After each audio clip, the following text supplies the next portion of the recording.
All right, I think I'm officially here, and I don't have as much scuff. So let's go. But hi everybody, welcome into stream. It's me, it's C. I hope you're having a nice one today, whether you're watching me live, morning, afternoon, or evening. Whether you're watching the VOD. Hello, welcome in, welcome in. It's lovely to see you as always. Um, whether you're watching me morning, afternoon, or evening, whether you're lurking, because again, you don't have to say anything on the stream if you just want to lurk and kick it. It's all goody in the hoodie. And welcome in, Ginky. I hope you're having a nice one. Or whether you're watching the VOD, I hope you're having a nice one tonight. Let me give a shout out to Genki as always. Please go check out Genki, fellow Final Fantasy 14 player, plays great games, RPGs, all the stuff, and is amazing. And also will be joining me for shenanigans when it comes to Seekers of Skyveil because the power of friendship. But in all seriousness, shout out to Ginky and everybody here who's joining me tonight. We are going to be playing Seekers of Skyveil.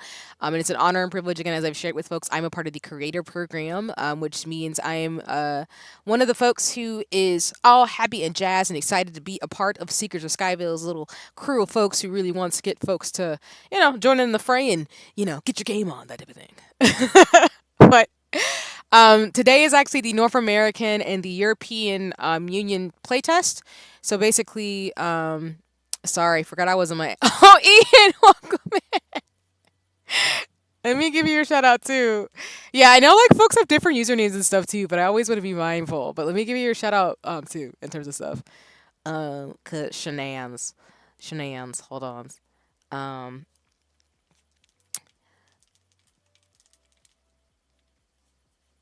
Okay.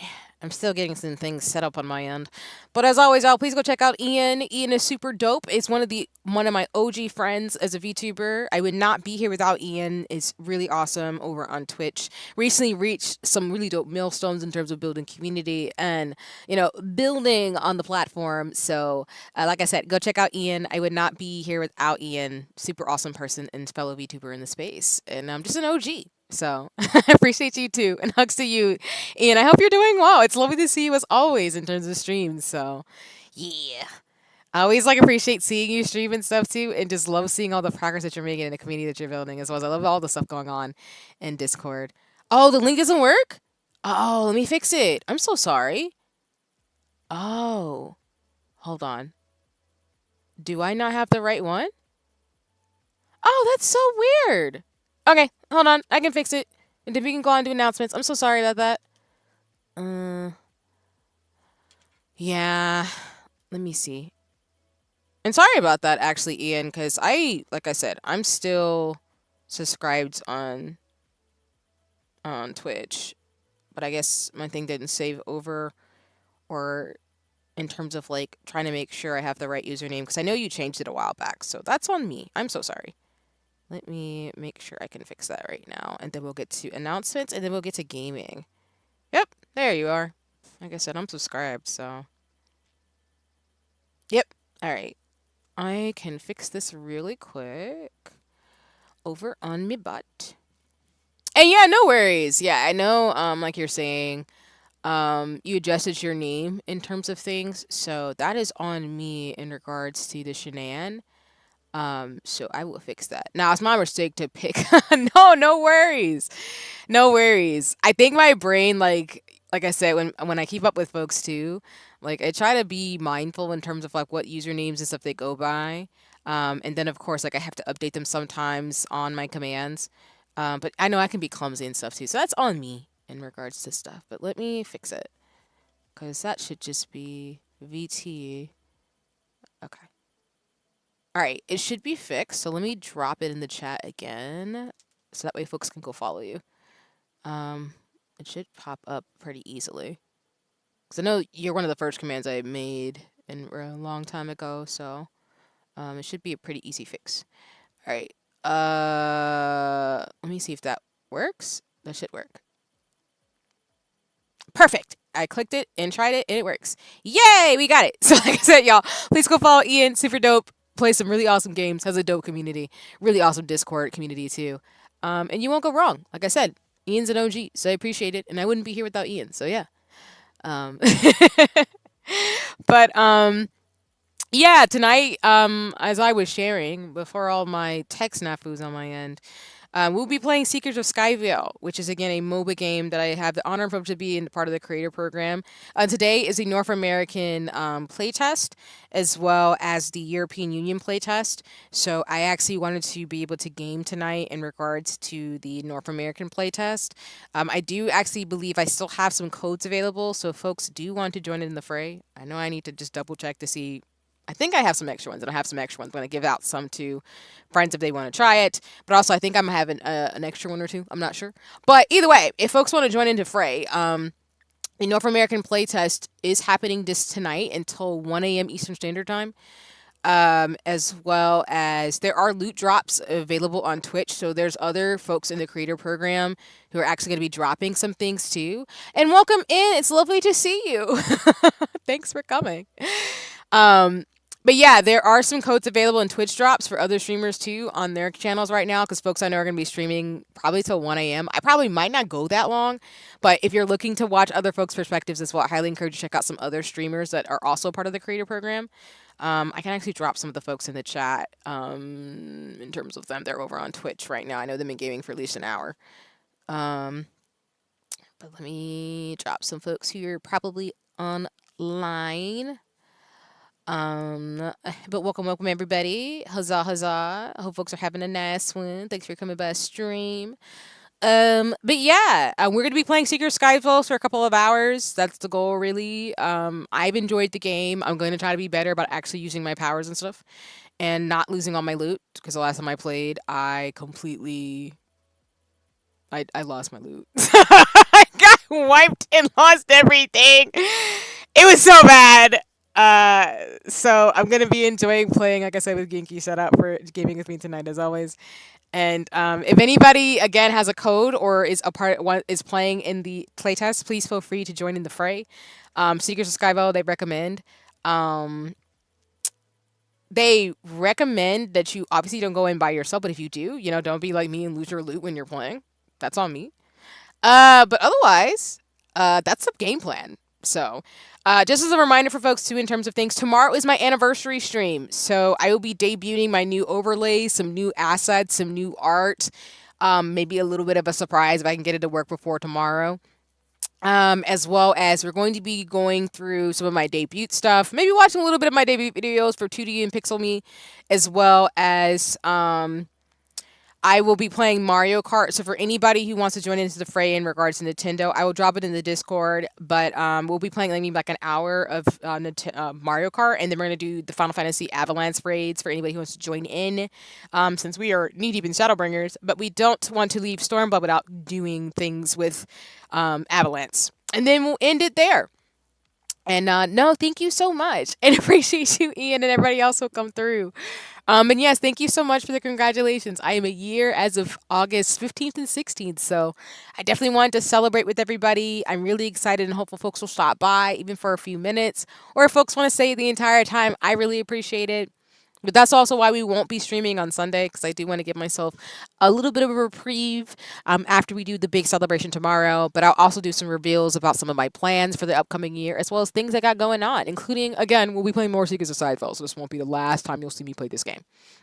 The big thing with Seekers of Skyveil that I do want to mention along with the anniversary stream is that there is a beta that's going to be open very soon. I want to say it's going to happen in the next couple of weeks.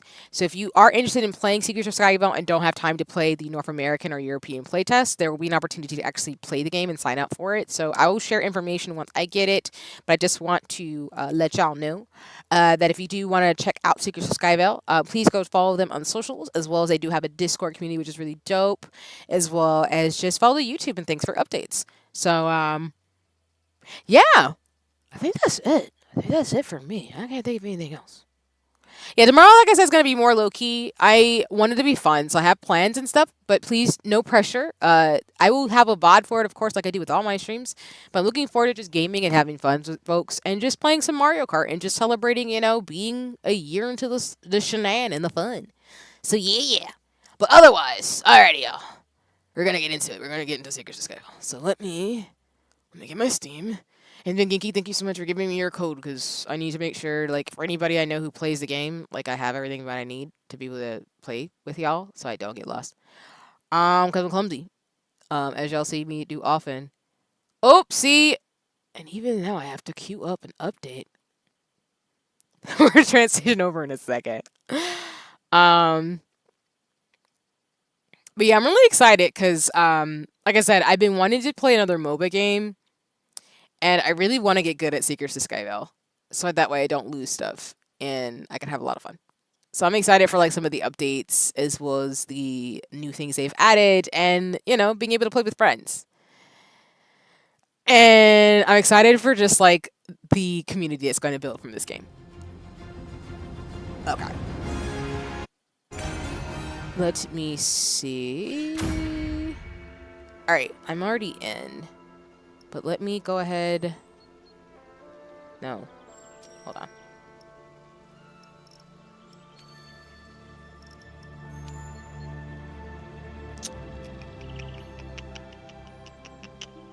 Hold on. I can do this. All right, let me go to the gaming screen. Sorry about that. Okay. Let me go ahead and switch over to the Steam window.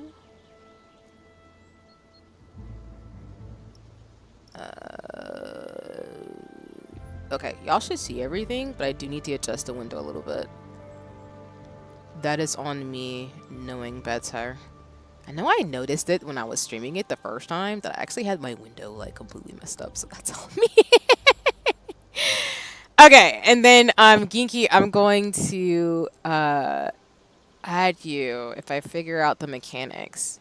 And then I'm gonna get your Fugi link going. So give me 1 second. Okay. Let me move your little person on the chair. There we go.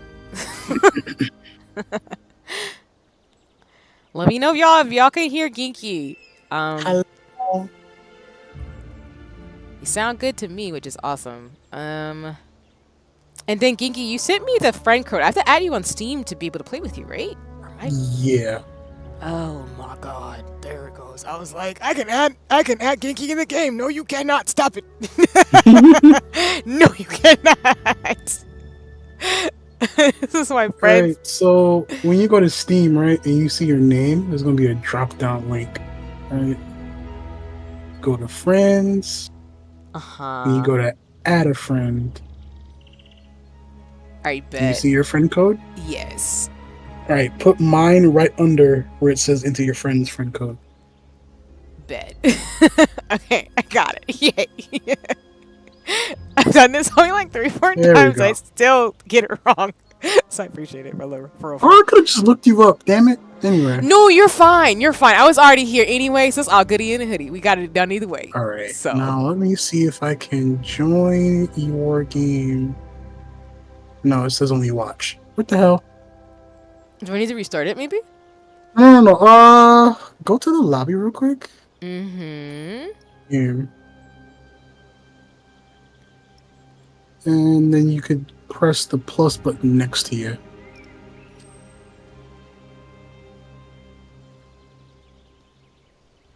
Oh, the party code. That's what it is. Yup. Let me see the party code. Yeah. Let me see if I can copy it. But it's on the screen right now. No. Yeah, just put it on the screen. I can see it. Yeah. Okay.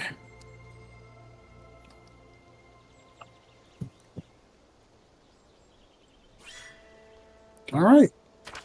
Hey, what's goody? Oh yeah, you did tell me you used June, so bet. Yeah, I do like my pew pew. Screaming. All right, let me see if I can set myself up real quick, because I think just for context here, I'm gonna be a Lily and a Yaira name. I'm saying her name wrong. Oh my god. But y'all know I'm gonna main these two peoples. That's pretty obvious. I did lose all my gear for Lily, so kind of going in like what had happened was I do think that you can buy some of your stuff back, actually. Yeah, I know, like I did that thing, like, because when I was playing it, your avatar is so... Oh, thank you, and hi, Nikki! Welcome back! For those of you who don't know, Nikki is one of the folks behind Seekers of Skyveil, so it's lovely to see you. Thanks for stopping by stream today. Hello. Yeah, Nikki is behind the scenes making some of the magic happen when it comes to Seekers of Skyveil with the community. So I appreciate her and everybody else who's been super cool and dope. But yeah, I'm getting started right now with Ginky in terms of the game. So I'm just talking about the fact that I lost all my gear the last time. So yeah. But yeah, to your point, Ginky, I was gonna see if I could buy some stuff real quick before we got into game. And like actually not lose everything, because it was so tragic how I lost everything, Kiki. I was upset. Oh god, it was so bad. So if you go to vendors, and then you should be able to buy the stuff that's not with a little no sign on it. Yeah, it should be yours. But first, go to your loadouts real quick. Let me see. Oh, loadouts? Yeah, on the top menu. Yeah. So I'm back on the loadout option. And then you see how there's stuff in your backpack? Mm-hmm. You want to empty that, because it's not going to let you go into an online game with that in your backpack. Oh, you mean on this side? Oh, I think you might have something on Zariah's backpack. Because you see how it says map requirements and those checks? Map requirements. My brain is like downloading. I'm so sorry, Ginky. I'm listening. Alright, so I think your stream is kind of behind. Do me a favor, show your screen. So oh yeah, I have that problem a lot. I'm so sorry. Hold on. Let me... It's fine. Let me share it in the Discord or we're streaming, because I'm clumsy. Woo! Okay. Alright, you should be able to see my screen. There we go. But you were talking about loadouts? Yeah, so go to Seekers real quick, and then go to Zariah. Okay.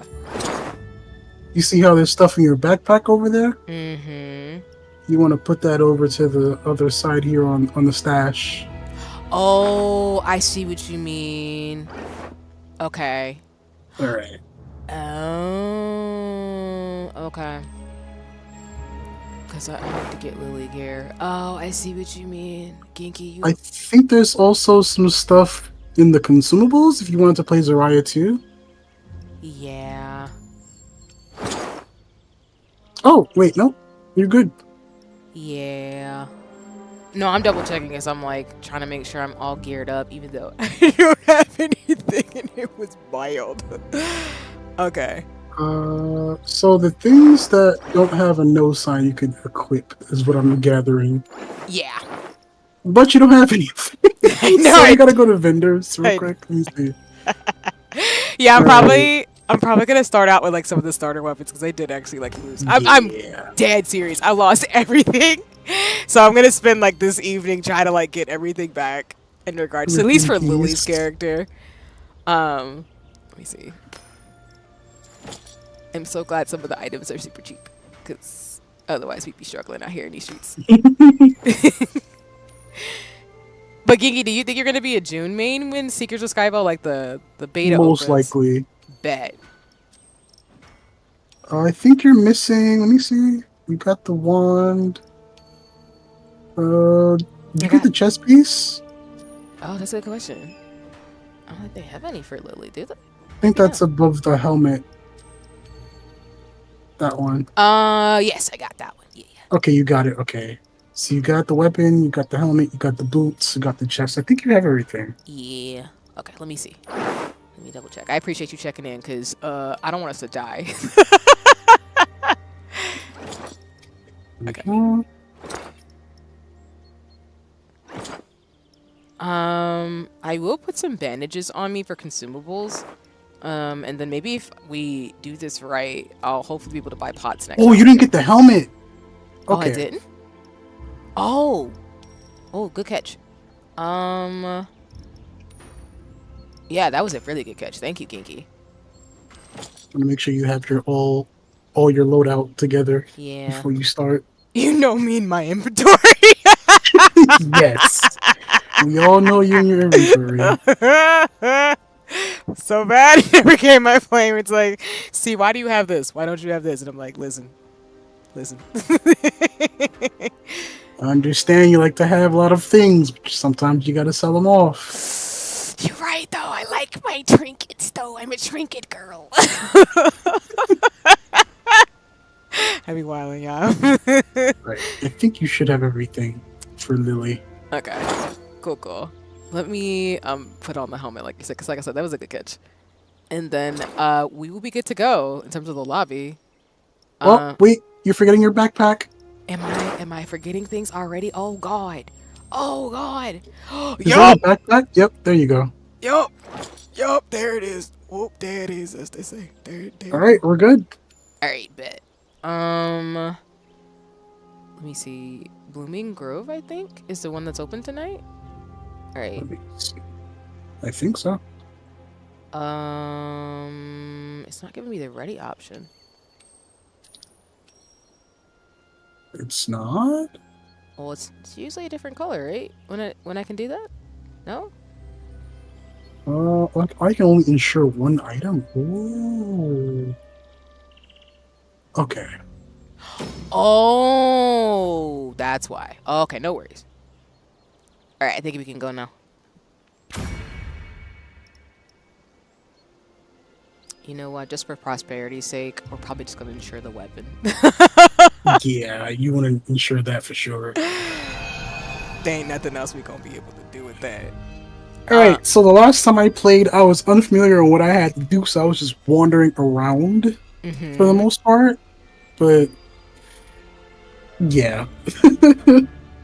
No worries. I know we'll probably get somebody to join our crew, but my main strategy I think that I'll probably do with Seekers of Skyveil is one, try to get like treasures and stuff, but also try to get out towards like the 45-second mark. Because I think that's what killed me the last time, is that I was hanging out, and this had nothing to do with the person I was playing with, but we were hanging out a little too long, and so by the time we had to like get out, we could do that. I lost everything. But I'm more conservative, so if you have a different playstyle that you want to like do, I'm totally game for it, because I'm more or less the same. I'm clumsy, so I don't want to get us killed. Actually, I get used to controls, because as you saw the last time, I did not use half my spells, and I was like, oh. I gotta get used to mouse and keyboard for this. This is not something I'm used to. Oh yeah, because I know you typically use control like you were saying earlier, too. I wish I could use a controller. It would be so better. Yeah. So much better. I might actually have to take a leaf out of your book in terms of like using controller for this. Oh, I can open it. Okay. Ooh, wait, ooh. Bandages. Oh, okay.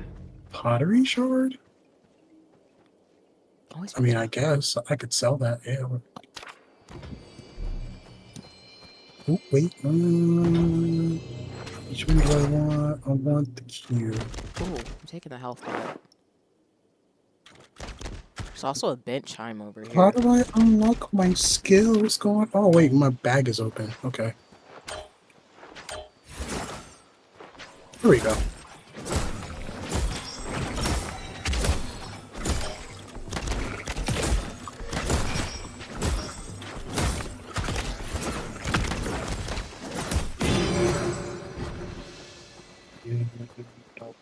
This one. Ah, that's what that does. Okay, thank you. Thank you, game.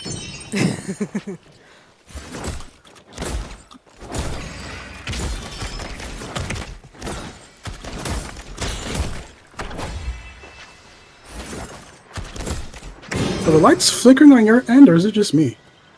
In terms of like the atmosphere and stuff in the game? Like the graphics. Not on my end. What is flickering on your end? You can pause for a second.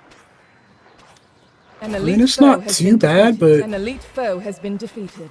Dang! Oh my God! Woo! before I brought the whole crew over here, God.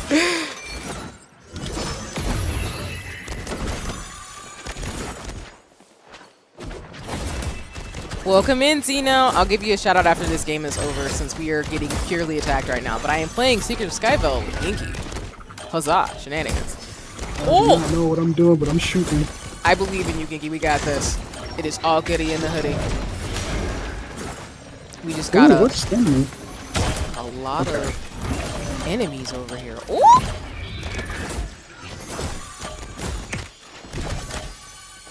I need to start not. I need to use my left trigger. I keep using the right one by accident. That is on me. Wrong controls. Wrong controls. Wait, I can use my controller. Wait a minute. You can use your controller. Let's go. Let's go. Let's go. Wait, so how do I do my stuff though? Oh, I gotta wait. You got this, Ginky. You got this. I can use my analog. It's not working too much for me. Dang it. But that is good to know that I can use controller for something, but not fully. Unfortunately. If you don't have a full group, might have room for a one in a bit. Oh, no worries. Yeah, happy to join in with me and Ginky if you'd like. No worries. Oh, enemies! Enemies! I'm coming. No, not you yelling at. My bad. I wasn't yelling at you. I'm looking at me like I need to attack. What am I doing? I cannot die on my party. Oh God. Oh God, the health. Oh God, the health.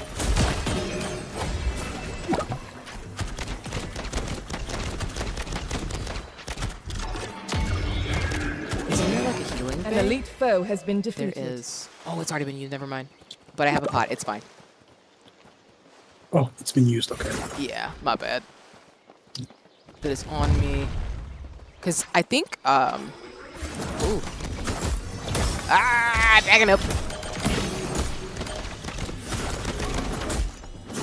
Ooh.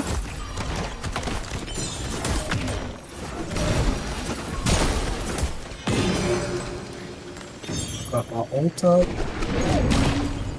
Yeah, I finally got that ability too. Oh, I have all these points I need to use. Not Zeno being like, just make sure I don't go by the cliffs. You can't fall off cliffs in this game. Oh, we're following this person. Okay, cool. Okay, so there's the platform. We want to get the heck up out of here. So that's good to know it's close by. You don't want to. Never mind. Oh no! Oh! Was that a person? That was a person. I think it was. I think that was a person. A large extractor has been activated. Oh.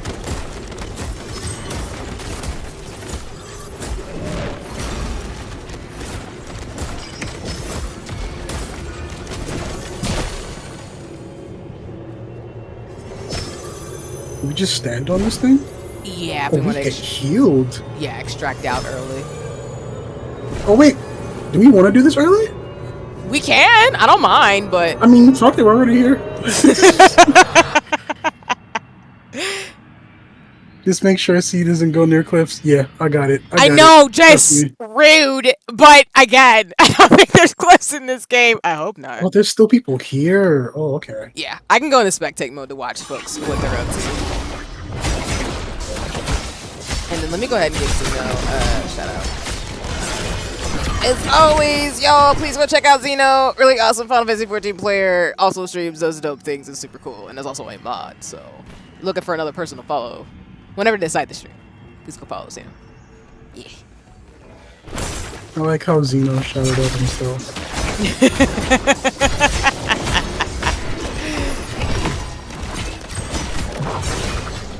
Not the short. Go ahead. You're thinking the same thing. Oh God. We've got a short command in the chat, y'all. Just remember that if you want to remind me that I'm short, you can use exclamation point short. And yes, I'm 5 foot. Oh, they're going to town.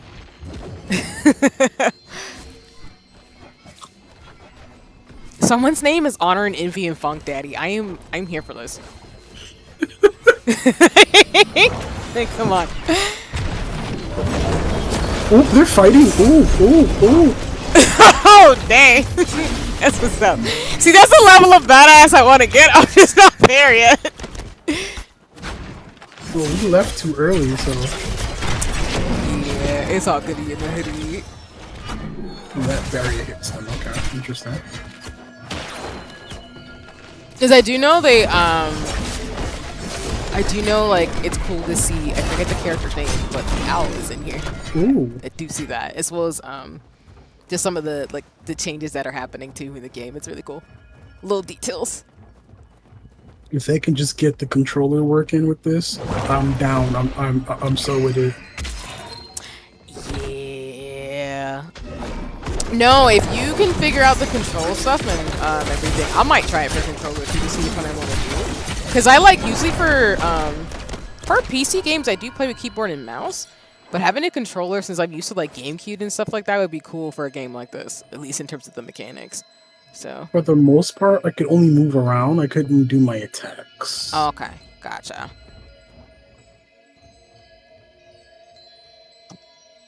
Let's see if I can mess with the settings here.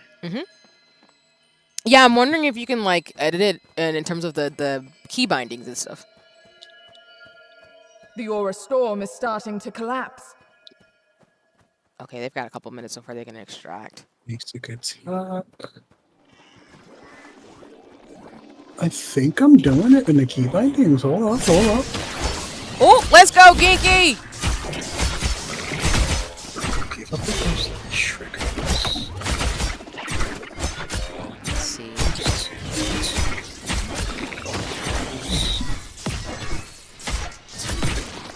Triangle. Utility square.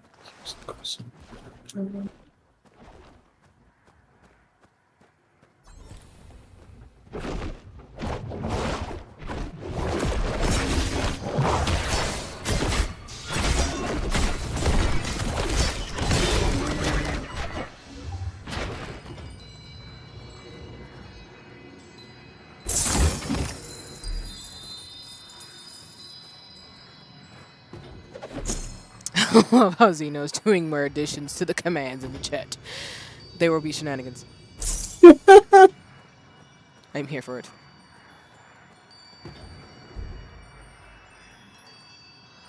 I'll keep that the way that is.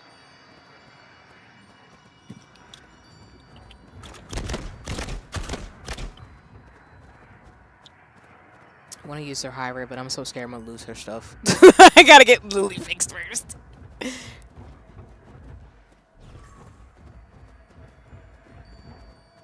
Oh, I think they're gone. Oof. I think they got murdered. Yikes.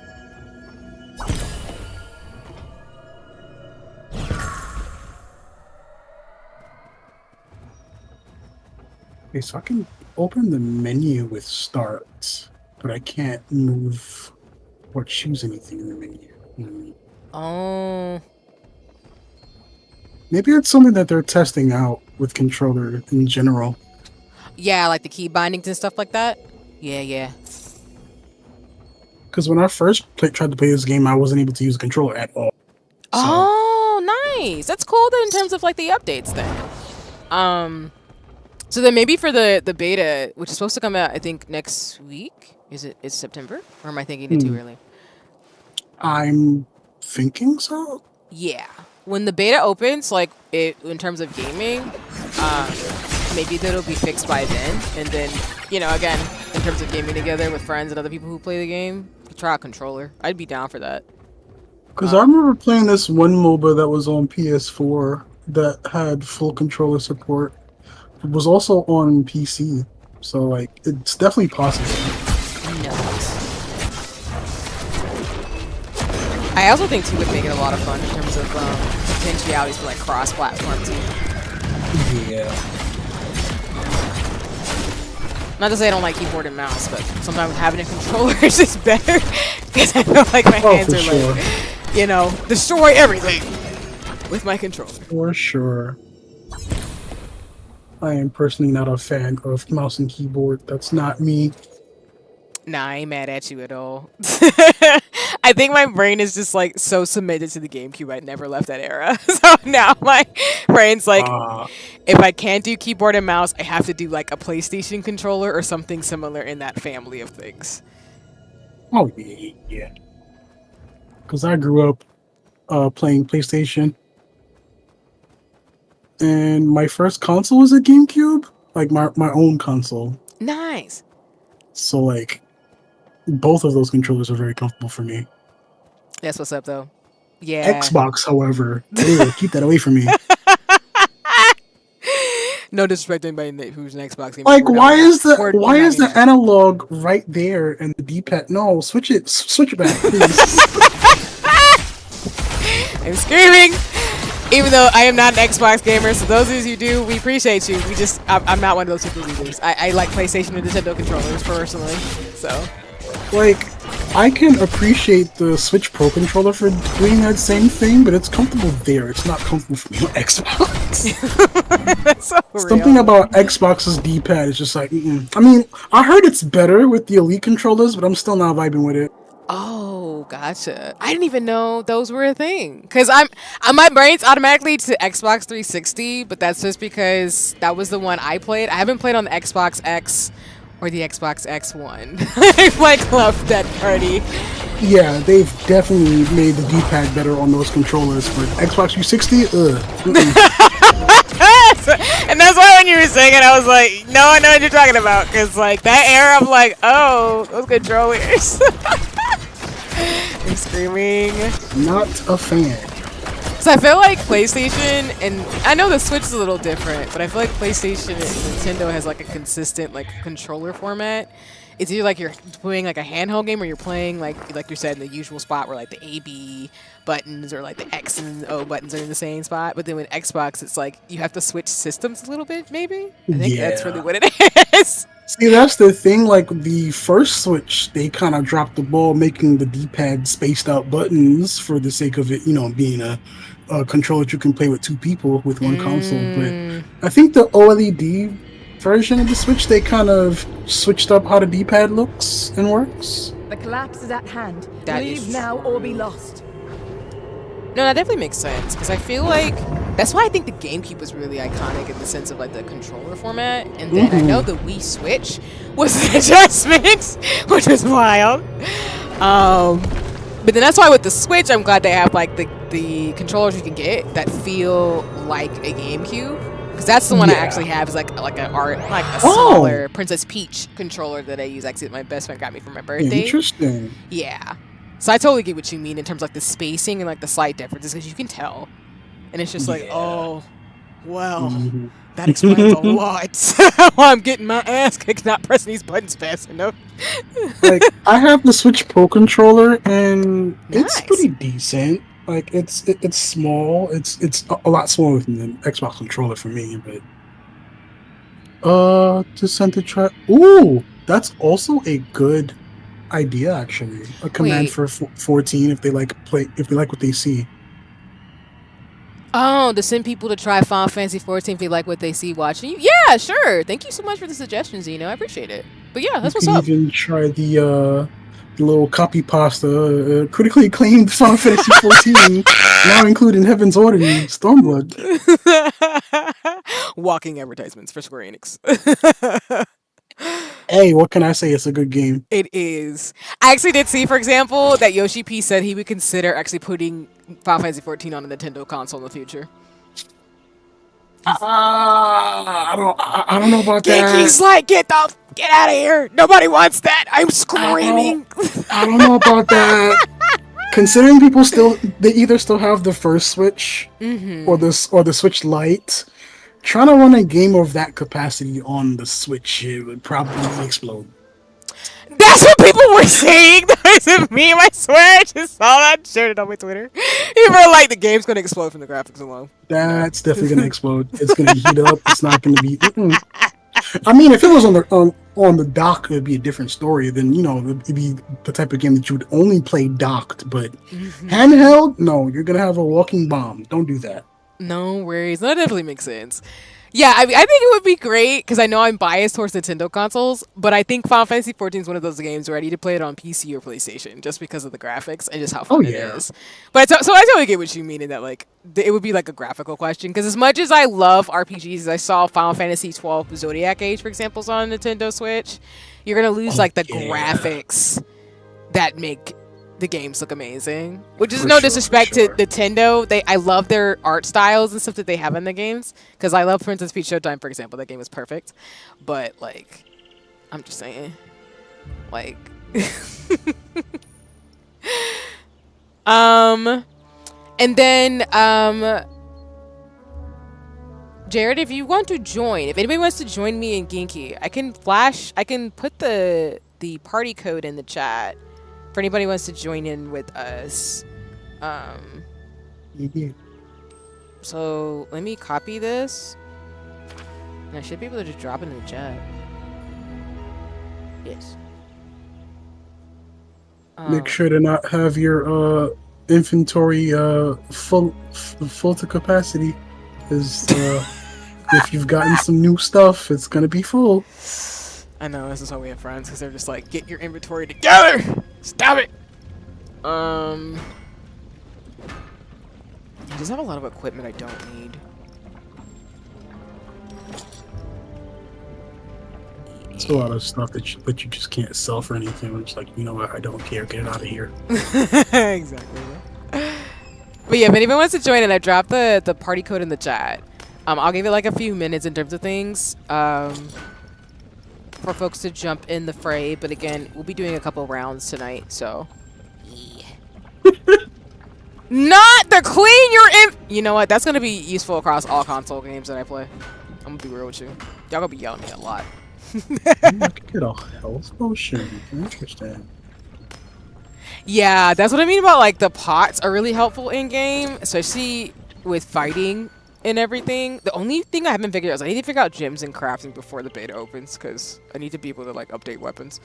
And then of course there's always the cosmetics, which is a trap for me because I'm like, look at this, look at these weapons. That's how they get you. Look at them. Speaking of which, let me see if there's any other lily fits I want to get tonight if I get enough money. I like the Bloom Allure. Her default outfit is really cool, but the Bloom Allure outfit is super dope too.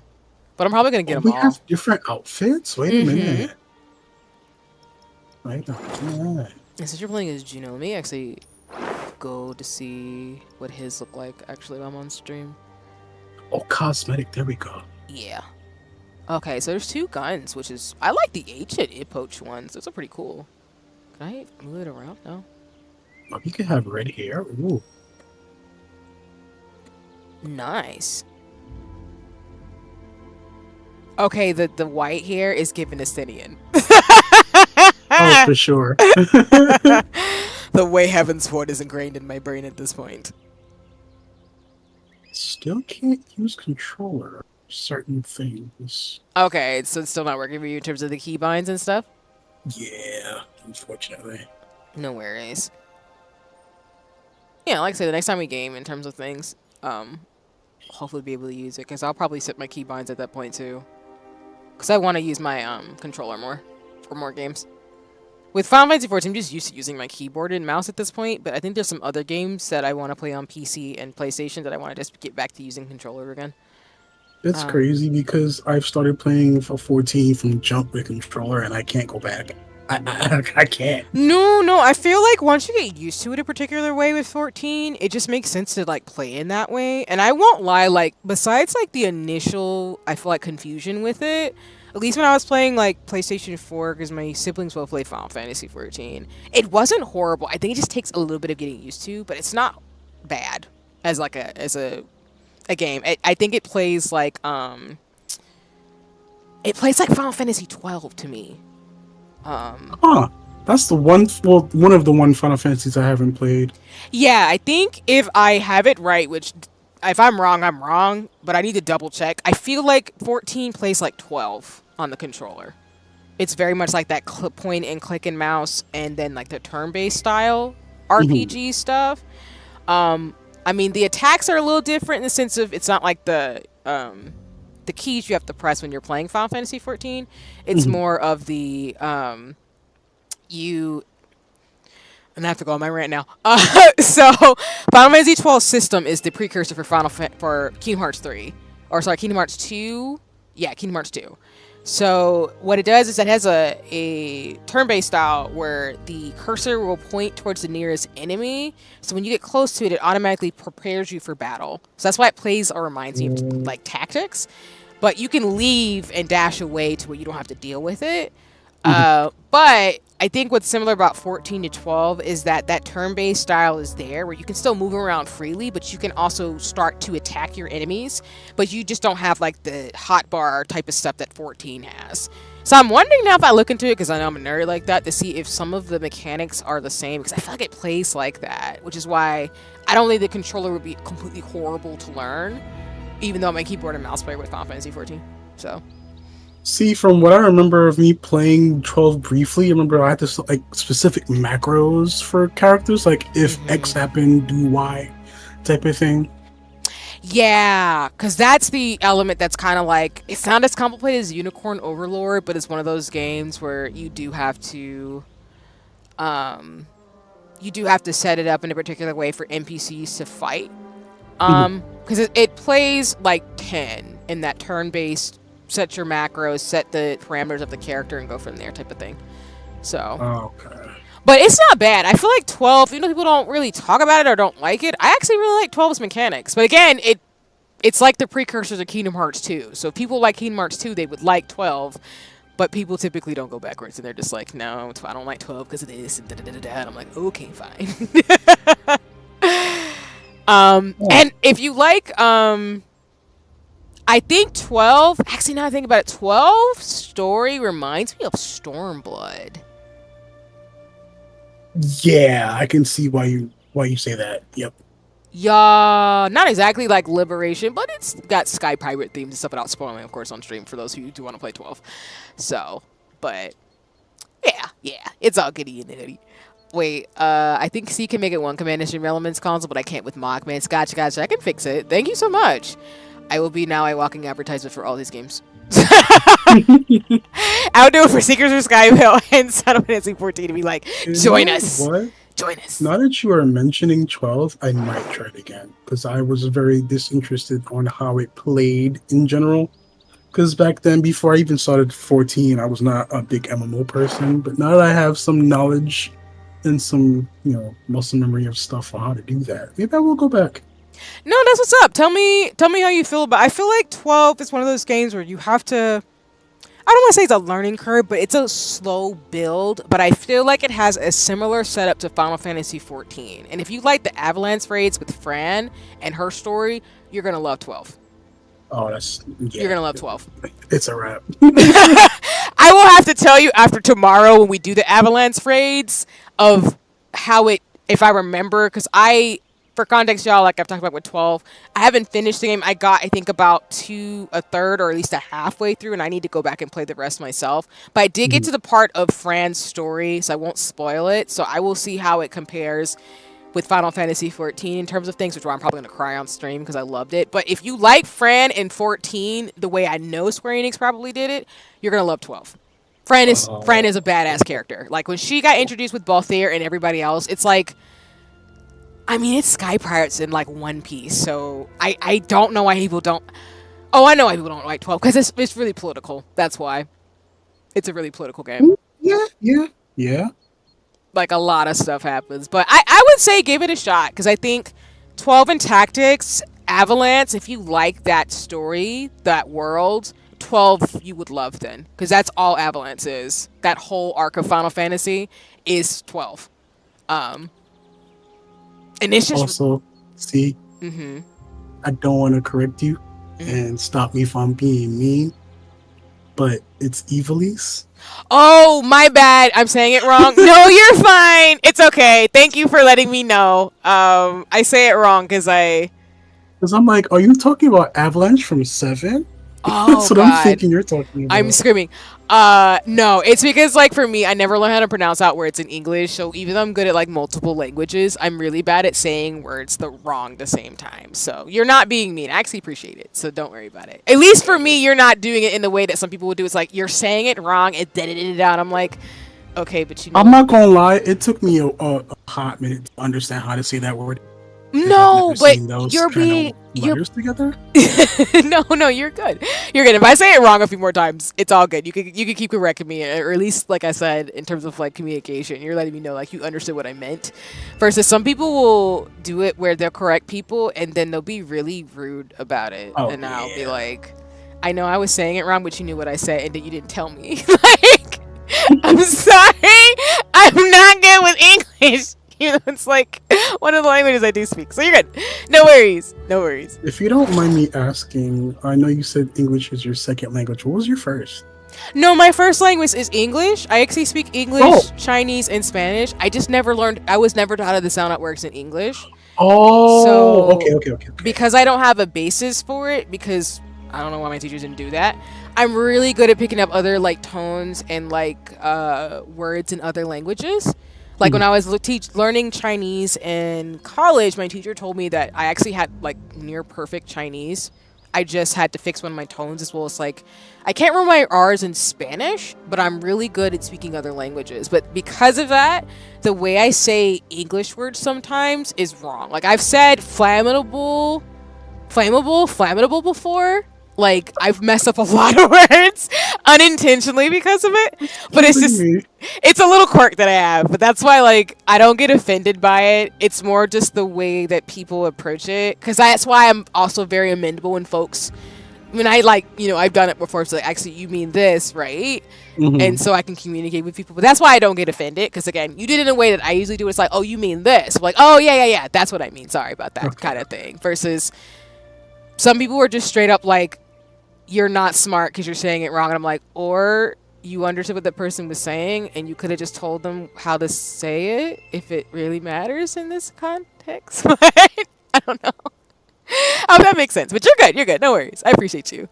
I'm glad you knew what I meant, even though I was saying it wrong like this entire time. And I, like I said, I'll probably say it a few times wrong, but that if you do like that in terms of that world, 12 is a great game to play, but I think a lot of people don't like 12 because it's too political, which I don't get that, because most Final Fantasy 14 games are political. But Final Fantasy games are political, but I'm not gonna go there again. I've been on my rants about it. I'm downloading it right now because I've bought it digitally before on Switch. I just, it was like, not for me, and then deleted it. But I am downloading it right now. Nice. Yeah, you'll have to tell me how you like it if you go through the story. And again, if you don't like it, it's all goody in the hoodie. But I think if you do like games that go through like social political conversations and dope characters, because there's a great cast of characters in 12. And plus I know you like tactics, I think you're going to like 12. But I'm biased. I think 12 was the one game I bought on console way when it came back out, which has been a minute. It was like the first Final Fantasy game I ever bought. For myself, because my sister had bought 10 and 10 too. 11 I didn't do. And 13 I didn't do either, but 12. I vaguely remember my uncle getting the damn attachment. Well, it wasn't an attachment for PS2? You could put in your Ethernet cord in the back, and you were able to play games online that way. I feel like that's the case. You might be right on that. I vaguely remember doing all that and playing. I was like, "Oh, what's this?" And it's online. I'm like, "Oh, you got it." No, it's all goody and hoodie, yeah. Cause yeah, that makes sense to me in terms of just you're like giving me flashbacks to the days when like consoles had extra attachments and stuff you had to do. We're dating ourselves. So I'm not old. It's okay. Being in our age bracket now at this point, it is what it is. Yeah, there was a modem for the PS2. That's how you played 11. Also a hard drive. There was a hard drive. That's true. Oh, that's what the empty space was for. Oh, dang, we are actually seasoned. Shit. Wow. I didn't think about that. Yeah, because it's true. Because like PlayStations had like hard drives and extra attachments, and then you had like the analog like control. Bro, Oh man. I'm definitely a kid who grew up in the era when you could see through controllers. I thought that was the coolest thing. I want that to come back so bad. Seriously. Oh my god. I think there's one for PS5 controllers now. What do you mean? Is there a pink one? I will look for you. And I don't see if anybody is joining in the chat in terms of the code. So I'll go ahead and get us going. If Kinky, if you're ready, whenever you're ready. No rush, of course. But if not, if folks want to join us, just let us know because we're happy to game with folks this evening. So yeah. But no, I appreciate that. Because I'm probably gonna get a PlayStation 5. It's kind of over for me at this point. Okay, unfortunately, there are no pink see-through ones, but I do see. Wait, no, never mind. I found it. Somebody thought of the pink girlies. Let's go. No, eBay, it's missing. No. Oh god. Wait. I was like, it's a shell. Ugh, I don't know if you want to disassemble a PS5 controller for that. I don't think I want my house to explode from you touching wires. I appreciate you though. That's not on you. That's on me. Because I'm like, I said it as if I don't want to make a Tron Legacy cosplay where I have to put like wires together to make LEDs in a costume. But right now I'm like, I'm not ready for a controller. But no, I appreciate you looking it up. I'll definitely, if they have any controllers that are see-through, I definitely want one. I miss that era of gaming. That was such a cool era. In terms of seeing. I remember going to the game store to get the see-through purple Game Boy Color. Yes, exactly. See, that's why we friends, Gingy, because that's what I'm saying. I love that era. It was so cool to see through stuff and then play it. That was my life. I want that era to come back so bad. That Y2. That's to me, when people talk about Y2K, that's what I think of. Is see-through like controllers, Eiffel 65, Millennial, Backstreet Boys. That is like 2000s like aesthetic right there for me. So people were like, oh, Y2K is this. No, it is not. No, it is not. I am seasoned. I would know. Alright, I'm ready. Bet. Let's get it. I'm still going to insure my weapon because y'all ain't no way.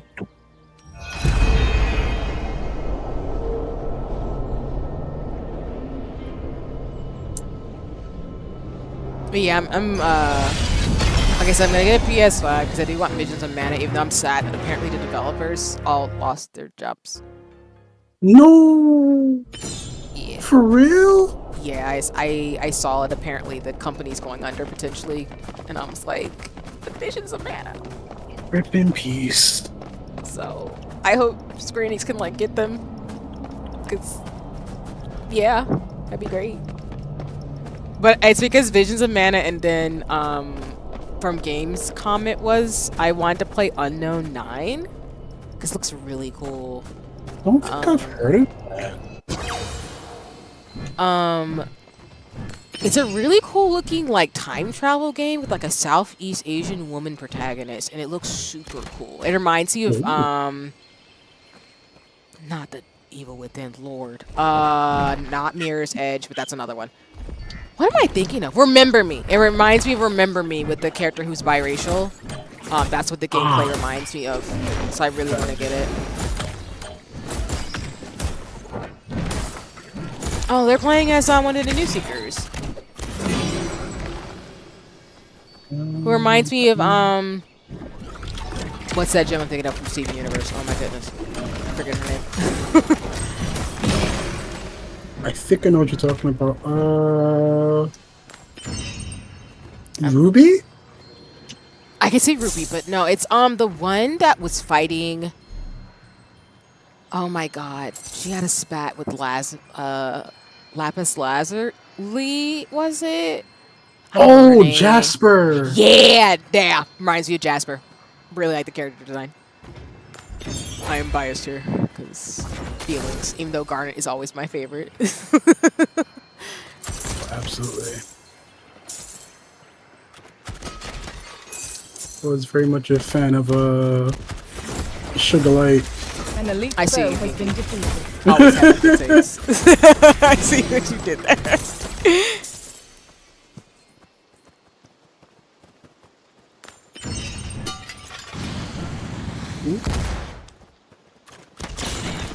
Who betray us?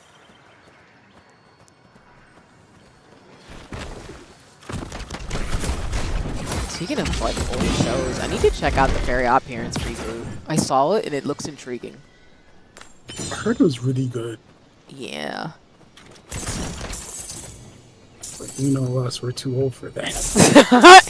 Never too old for cartoons. Get out! I'm kidding. You're so right. You're so right. No, it's funny because like it reminds me of you've probably seen the tweets too, people talking about how if you're beyond a certain age, like you shouldn't be in fandom, and I'm like, excuse me, ma'am, I will be rocking all the nerd stuff for the rest of my days. Get out. Man, I could watch whatever I want. Mind your business. Like Danny Phantom, all the shows, I will be here forever watching them because I am a nerd. Right.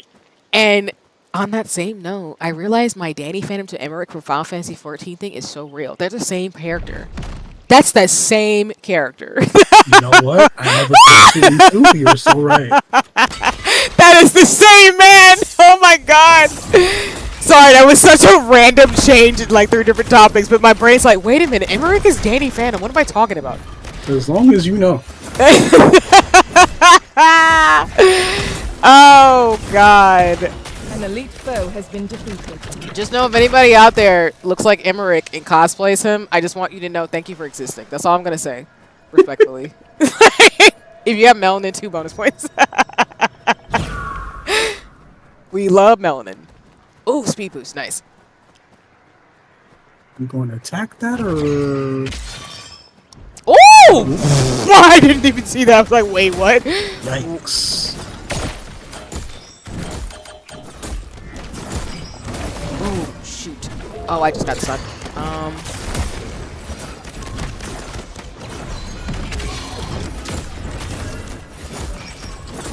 Oh, get out of the way, or I get stunned again.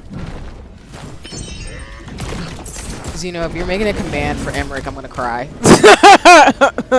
Not literally, but I think it was just funny. Oh, they're looking up the commands in general. Gotcha. I'm kidding too. I don't mind. Like I am a simp for Emmerich. I am totally okay with this. Is this a heal? I think it is, but I think it's been used already. Okay. I feel like I ask every time, because I'm still getting used to like the different controls and stuff.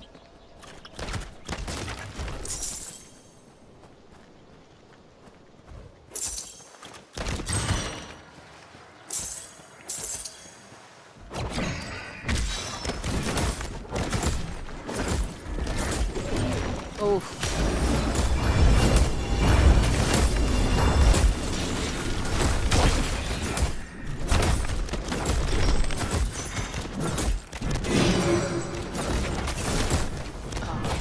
Sorry, something popped up on my PC for a second. I was like, oh, don't do that in the middle of a game!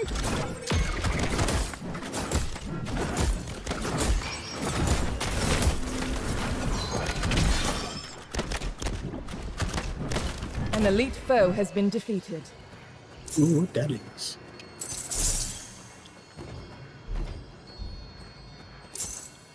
Oh. I'm not going to call out Genki on this, but for the rest of you I play Final Fantasy 14 who knew that one scene that I got through yesterday was the Welcome to Shadowbringers thing, I see you. I see what you did. My fault. I see you. I see you did that. Traumatizing. Traumatizing. Listen, man, you had to experience it the same way I did.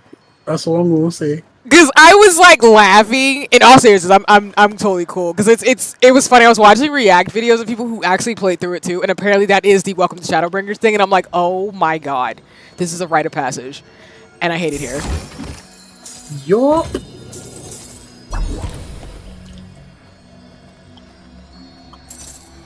Can I? Okay, I can take that.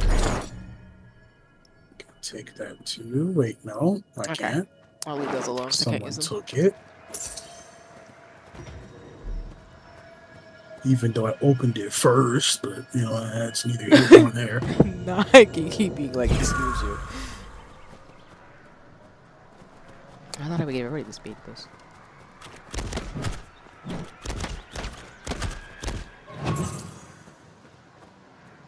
Okay, let's get out of here. What are they doing? What?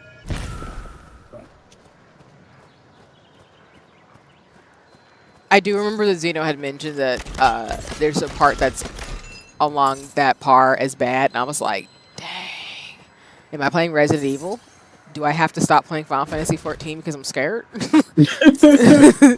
I was scared. I ain't gonna lie to you, like, I literally, after stream, after that scene, I had to contemplate my existence. I feel like I had to like come back for a second because it was like, what did I just watch? What was funny about that was like before I started playing Shadowbringers, Jinx has said you might want to get right with Jesus because that was a time because they had already finished Shadowbringers and I was just getting into it. I was like, ooh, I got a rosary on. I'm already halfway there. Screaming. What messed me up was finding out apparently that scene. And for those of you who weren't here yesterday, I got to the beginning of. I'm still in the beginnings of Shadowbringer, but I got to a part where basically an NPC character, Tesline, had turned into a Sin Eater, and that's like the scene that people say is the welcome to Shadowbringers, like you're officially in the arc, welcome, join us kind of thing. But the thing about it though is apparently that scene was supposed to be 100 times worse. Oh, I don't want to see the worst version, thank you. I'm good. The Aurastorm is starting to collapse. Oops. Oh. No worries. We out. We gotta find a An thingy. Auralite meteor gotta has get the heck up outta landed here soon. nearby. Yeah, apparently Yoshi P had set it up to where there was not supposed to be a cocoon. It was just supposed to be you seeing her transform completely. What's wrong with you? Why would you want that? And like, I think the staff had to tell him this is rated T for T, not M. And I'm like, you know what? That's a good point. Shit, it might as well be M now. You're doing the most. So when I heard that, I was like, I am glad y'all toned that down. Okay, so extraction is soon, and we gotta go. What is this person doing? An elite foe has been defeated.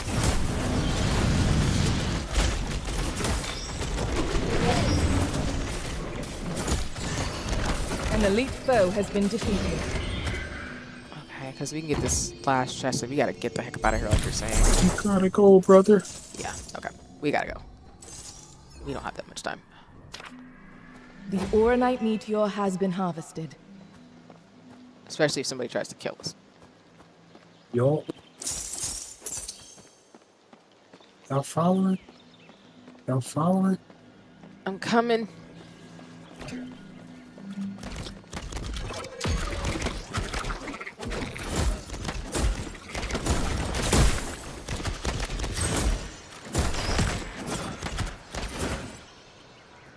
I don't think that person's following. What are they doing? Yeah. Okay, there we go. Teamwork makes the dream work. Let's go. We gotta get up out of here. Where is the nearest thingy? Oh, let me get. That's definitely not it. Ooh. Bro, we got 5 minutes. I don't want to lose my stuff. Please. It's so real though. Are we getting close to it? Please? I have no idea. I forgot the focus command too. Oh, I did not mean to get them hype. My bad, monsters. Hello. Hi, you're here. An elite foe has been defeated.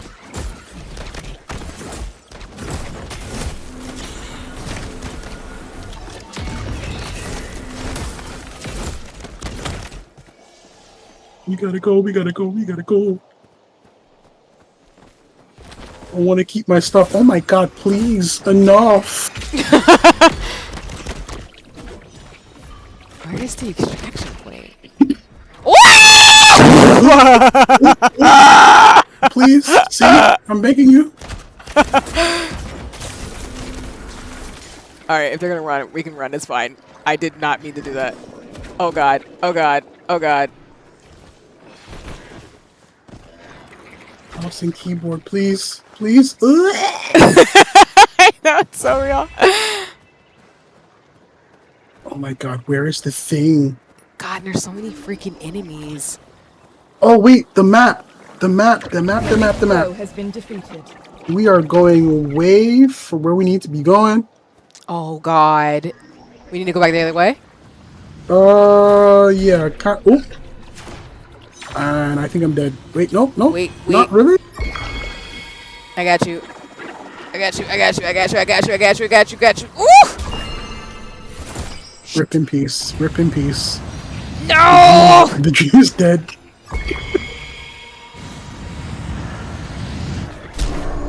Yeah, we're both gone. It's okay. We tried. I didn't mean to make you lose your stuff. I'm so sorry. It's fine. I could just get it back. Except for that one boot.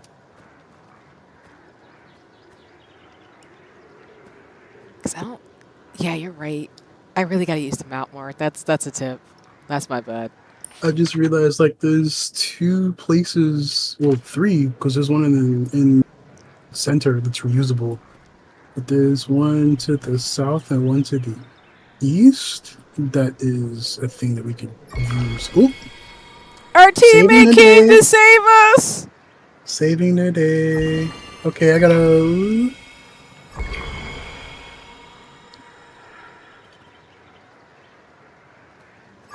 Okay, we gotta go now. Thank you for saving us. Where's the map? Where are we going? Okay. No, we gotta go down here. Down here. A large extractor has been activated. Kiki, get the heal. Oh, the heal. Oh, never mind. It's okay. They took it. Oh, sweet buttery god. No. No more, please. No more. No. We gotta cut through A large here. extractor has been activated. We gotta cut through here. Can we go through here? Yes, we can. Okay, the large extract. Oh, Oh god. Is it over? if y'all want hands, let's go. Hold on, I got you. I'm not going out like this. Oh, never mind. I am going out like this. Oh boy. Oh boy. You tried. That's all that matters, Genki. I appreciate you. Oh, did my... Oh, whoops. The collapse is at hand. Hold on. I just took a Leave now picture or on be lost. my VT studio. Sorry. I pressed tab, which is also like my capture thing. My bad, y'all. Y'all were looking at a photo of me instead of me moving. It's okay. Save yourself, partner. Save yourselves. It's League of Legends, but then it's also not League of Legends. Yeah. If I could click the move, that'd be a lot better, but I can't. I gotta move with WSAD. I'm returning to base. I lost all my stuffs.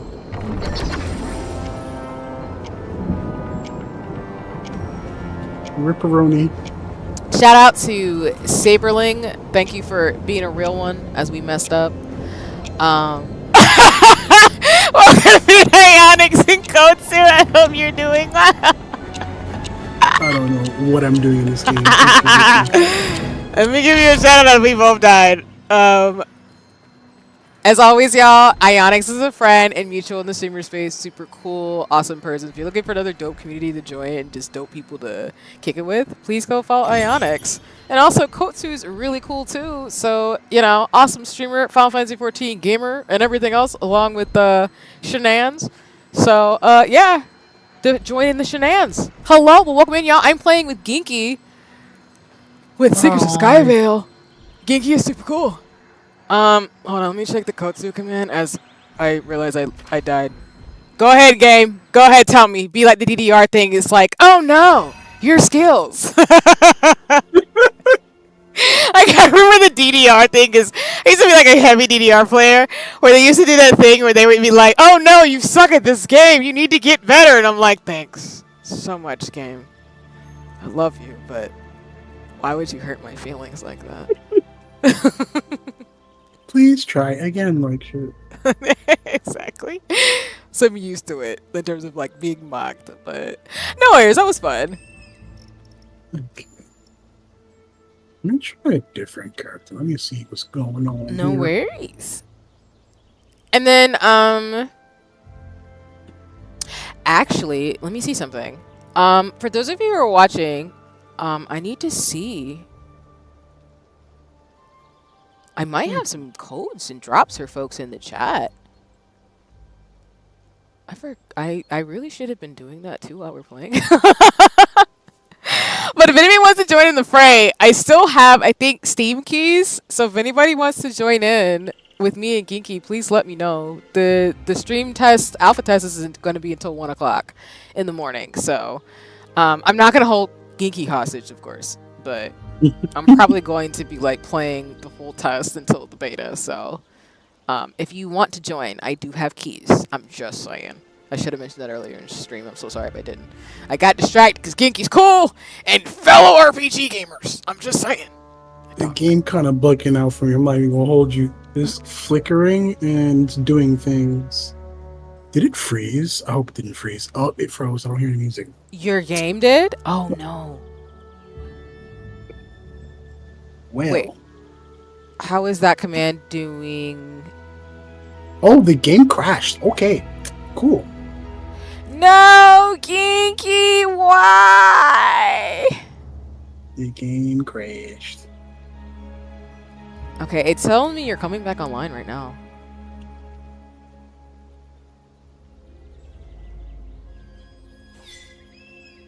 And you disappeared. It's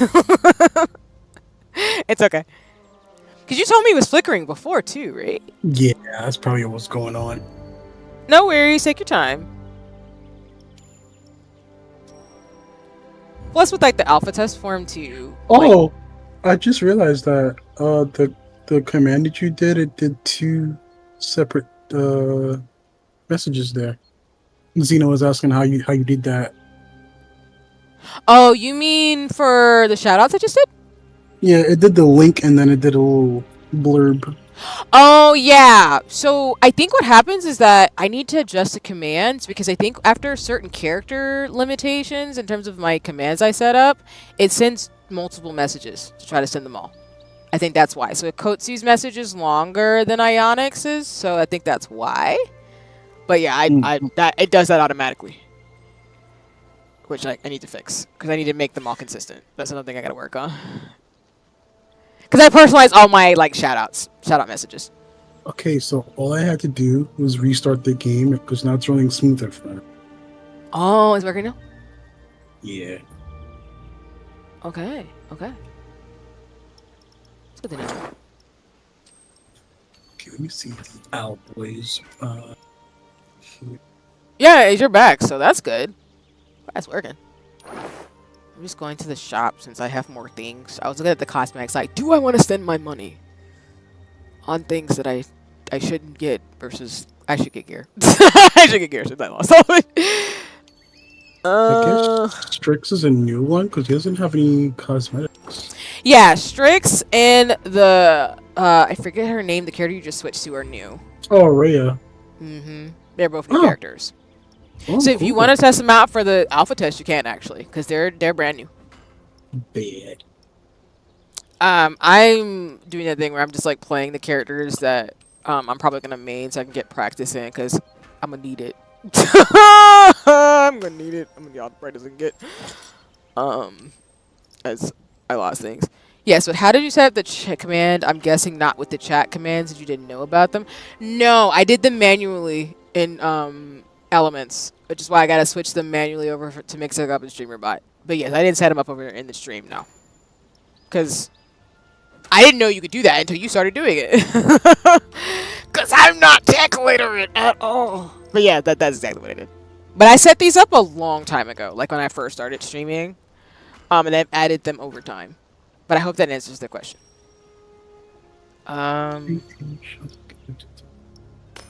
I forgot I lost everything except for my weapon.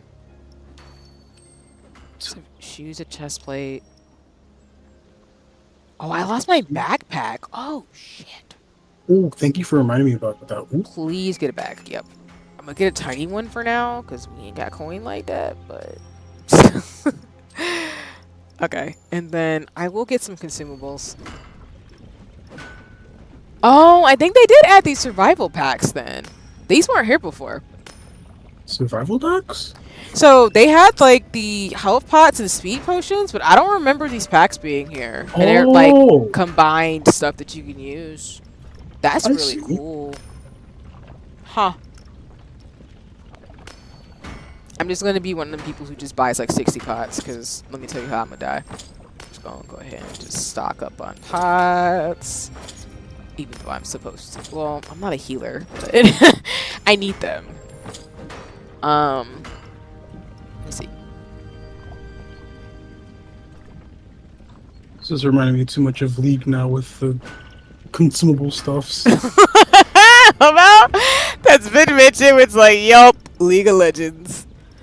I can't play games like that though, because like League actually messed up my PC for a second. Oh no. So I think with folks who have NVIDIA, like PC software stuff, like any of Riot's games hate our PCs to bricked. Oh, NVIDIA? Yeah. It doesn't like NVIDIA? Oh. So it like almost bricked my computer in terms of space, and I still gotta fix it. Ooh. So I had to get rid of all those games.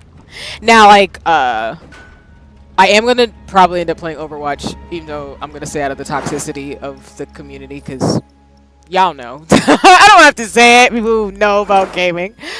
But yeah, like Riot games are not good for my PC. I don't know Can't why. be worse than Apex. Is the Apex community bad? I'm So I've heard. Yeah, I'm so distal from FPS games that like I don't know. I just know that the communities can be really toxic. And you know me, I don't do that type of stuff because I'm in RPG heaven with everybody. Most of the part, most people in the Final Fantasy XIV community are pretty chill. There's some shenanigans, but people are generally pretty cool. But I know Only competitive games I will ever play is fighting games. I enjoy my story-driven games and single-player games. Thank you. that's real. I ain't mad at you. So I know I saw that Guilty Gear Strive, for example, is going to be on the Nintendo Switch, and I was like, well, probably gonna get that. But yeah, most of the communities that I know have a bit. I mean, every community has some toxicity, so I just don't want to call it FPS games. I just know that I've seen some of the shenanigans with the lobbies. But I think I'm also a little biased because, you know, when we were younger, like Xbox lobbies, that's where people were very racist. So we were just kind of like, oh boy, you ain't gotta tell me about that. I have first-hand experience. Yeah, I did not play any of those games because I didn't. And I mean, like, it's still unfortunately not the safest place to be a woman in gaming sometimes because people get really toxic. But I just remember distinctly, like, the racism plus the sexism. Like, no, no, thank you. I think I'm good. Not to say that You're a gamer. Name 5 games. I know. Because I talk about it on stream a lot. Like, people legit do that. And even in my 30s, seeing, like, people have these same conversations I've had when I was a kid. We were like, well, if you're really a gamer, like, you'd play stuff on hard mode. I'm like, I don't want to play Kingdom Hearts on critical mode. I'm sorry. I just want to buy back with Sora and Riku. Leave me alone. I tried playing Kingdom Hearts 1 on hard mode, and I went, not for me. I'm good. That's valid, Kinky. Not to say like I think it's cool. I think it's like a badass skill to be played on critical mode and hard mode. I just don't have the skill for it. It's too much for me. Even like that's why I die in Final Fantasy 14 raids because I feel like I'm decent to a certain point, but then I'm like not like I want to be able to do like savage and like extreme raids, but I feel like it's gonna take me a long time to get to that level. But I still respect it, which is why I can't do like hard levels on like RPGs because I want to experience the story, but I don't want to feel like, you know, being frustrated and being like, I'm not playing this game for like a week because I can't beat this level. I'm looking at you, Persona. Like, it's one thing if I know the mechanics of a game and I want to test myself, but if I'm going blind into hard mode, no, I'm good. No, that definitely makes sense for sure. Yeah. Because, I mean, I think I don't want to speak for you, of course, but I think it's like we're built similar in like we really enjoy the story and the mechanics and the world. And so you want to have a balance between, like, of course, being challenged in the game, but you also still want to be able to have fun.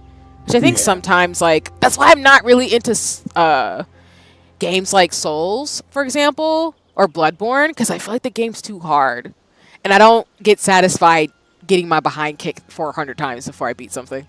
That hurts my feelings. And I'm just like... Now, I have played through Bloodborne, being that's my first Souls game. Oh, okay. It is a bit of a learning curve, and for me to go from that to Sekiro, I wanted to jump off the bridge. That, like, The way that the game's difficulty goes for those type of things, like it'll introduce like, oh, this is how the game works, make sure that you remember this, and after you get past a certain point, it's like, what did you learn? Not what did you learn. Sorry, what I learned in boarding school is. I didn't mean to guess you. I'm laughing because that's me. Like, what did you learn getting your ass kicked? And then I love how the boarding school thing, because I'm like, that's a visceral, exactly. And I know that's a bad comparison because those are two different games entirely. Because the way I like to see Sekiro is it's kind of like a rhythm game whenever you're fighting. It really emphasizes the rhythm of battle. Okay. And that you have to parry at right moments, attack at right moments, dodge, that type of thing. Like you're dancing. But Bloodborne is also like a think fast, boom type of thing. No, that makes all Souls games, really. No, sorry, I didn't mean to finish your thought. Please go ahead. No, I'm done. No. I was gonna say no. I appreciate that because I've heard of both. I haven't played them though. I know more about Souls games because I know people play them as well as like Elden Ring like games. So I don't think that's a bad comparison because I feel like those are the games where you have to be really good at fighting and actually like precision, but also be able to, like you're saying, like parry or attack in a way like you're getting your ass handed to you. And I'm not saying again like those games can't be fun. I just know for me, I am not very good about getting stuff first, so I take a while to learn mechanics. Even though like you've seen me play Final Fantasy 14, where I know the mechanics of my character now, but I put in like almost 400 hours, and that's what I mean about like I take a while. And even then, I feel like if someone pulled, as you've seen people pull in dungeons with me, I'd be like, excuse me, I'm gonna get this killed. I can't heal this quick. Help me. In terms of being a white mage. But no, I think I've heard the games that you're playing precisely have been really cool in terms of people like actually getting the games and beating them. Because I think that reminds me of the fact that, like, for example, Nier Automata, I didn't know it was a bullet hell game. I thought it was just like a Souls or Bloodborne like game until someone said that was a bullet hell. That was my sister told me it was a bullet hell, and I was like, oh. So Nier Automata is an action RPG, but it's also a bullet hell mix into that because you can shoot with your pod companion, but you also have the ability to fight with your character. Yeah, it's a weird mix of genres in Nier Automata. The way that they did that was beautifully done, but it's a learning curve to that as well. No, I got you. For sure. Yeah. So that's to me like what I get, which I appreciate how you're describing it, because it's basically just these games have learning curves that they're not necessarily great if you want to get in and like be able to feel like you're doing it right. Not to say that's not satisfactory, but it's more of there's a challenge, and that challenge has a curve to it. And so unless you put in the time, you're going to get your ass kicked multiple times. Those games are the type of games where if you understand how it plays and it's matching your muscle memory, it feels absolutely great to play. Exactly. That's a great way to describe it, exactly. Because otherwise, it's kind of like, nope. What I learned in boarding school was I have no idea. Exactly. Like, I'm so serious. That was a great way to say it. Now I'm going to say that was like boarding school. Boarding school's kicking my ass. And I also want to mention about the differences between Sekiro and Bloodborne. Well, Bloodborne is more in line to how all the Souls games play in that you have a stamina meter. Sekiro doesn't have a stamina meter, so you can do as much attacks as you want, but so much, Oh. You gotta, because you can attack the enemy, but then the enemy does certain things that you have to watch out for, and you gotta know when to attack and when not to attack. Okay. So to speak. So it's almost like with Bloodborne, you will be punished if you do absolutely too much. Yeah. Have fun and good luck. Gotta call it a night here. Oh. No worries. I'm sorry we didn't get the game, of course, in terms of things, but I appreciate it. I hope we get to play in the future. But thank you so much for watching. And again, looking forward to gaming with everybody who tries Seekers of Skyveil, as well as like folks in the community, as well as the developers and stuff as well. I'm also ready, by the way. Oh, yeah. But yeah, no worries. I appreciate you, and I hope you have a nice one. And I hope you enjoyed gaming too. And I hope we get the game in the future as well. Because I've actually played with Nikki, for example. She's really good. The developers of the game, they know what they're doing. That is really cool to see people like. They made the game. They gotta be. I'm just saying, it's cool. People who make games are good at them. I'm like, okay, you know the mechanics. I'll be around for the beta for sure. Bet. That means we'll get to play during the beta. So I look forward to that. So I appreciate you. But let me know in terms of like when the beta's open. Honestly, need a group always solo. Really, Jared? No worries. If you want a game with me and like Geeky and other folks, like please hit me up in terms of like gaming. I didn't even know you could play this solo. Yeah, I mean, you can. It's just, like we were told, it's not recommended to play solo. But if you do play solo, you want to, like, get into the map and then leave. Because, you know, you need to follow your group, and there is, like, a chat function. But it's more fun to play with friends, of course. Yeah, because I don't want to get jumped. I mean, it's like, I don't want to get jumped, but you're right. Because But yeah, Jared, if in terms of things, I know you're scampering, but no worries. I'm happy to game with you, Ginky, and anybody else who wants to play Seekers of Skyveil. So please just let me know, because I know there's a bunch of folks who have joined groups of 1 to 2 peeps. Yeah. Because it's a lot more fun when you play with friends and you get to know the mechanics, kind of like League of Legends, of course, because you have people in different positionalities. So it makes complete sense to do it that way. But yeah. I'm always down to play with folks, as y'all know, whether it's Final Fantasy 14 or Seekers of Skyveil, because it's better to learn like how to play with folks. Leave party fill on, but hard to play using pings only. Fair, yeah, that makes sense.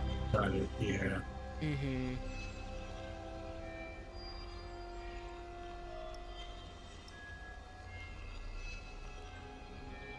Speaking of which, I need to make sure I'm signed up. I think I'm signed up for the beta. Yes, and playstyle always a factor. Exactly.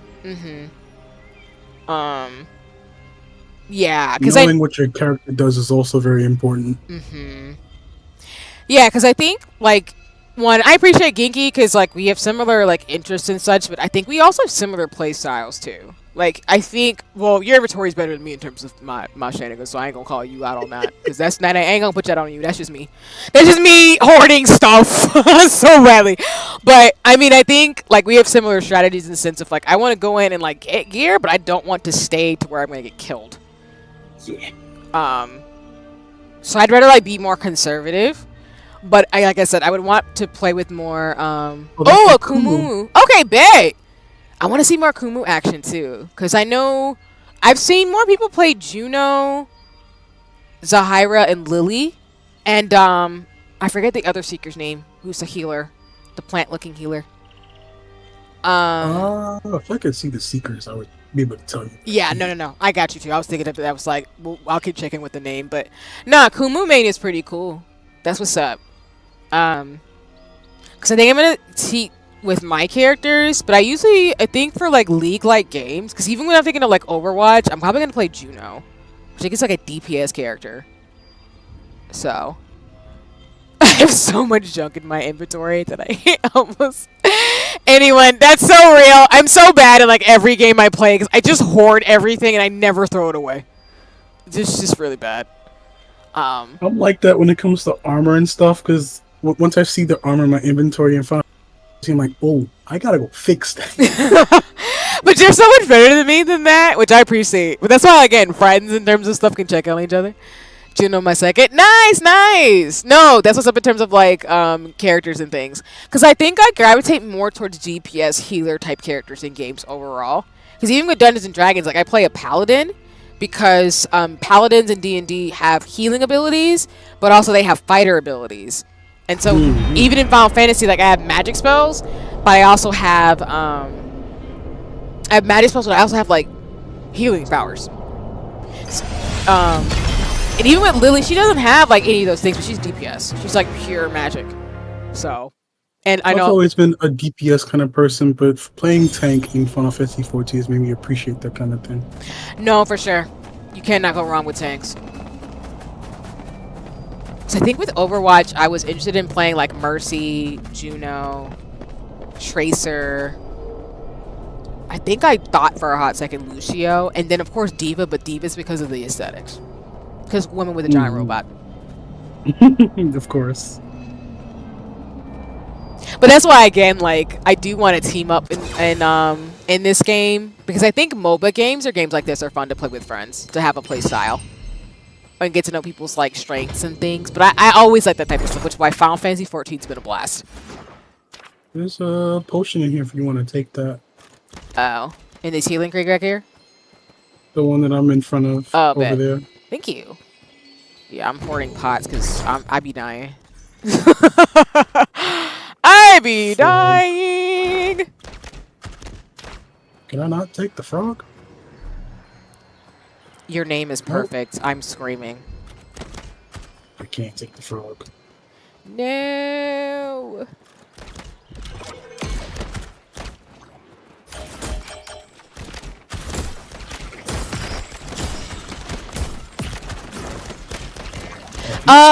Yes. I'm in the Seekers Discord under the same handle.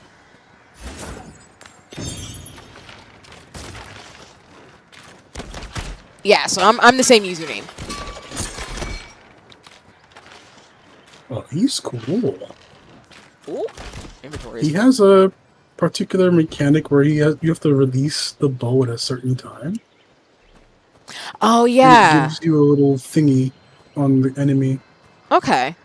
Yeah, I think I remember they said that Strix has some really cool features as a ranged fighter. Oh, that's interesting. Yeah, so you'll have to tell me how you feel as you play. There's stuff like this where I feel like this game would be better suited for a controller rather than mouse and keyboard. Not that I'm knocking the mouse and keyboard playstyle, but like just getting that timing down on a trigger would be very, very good. No worries. Gotcha. No, gotcha. An elite foe has been defeated.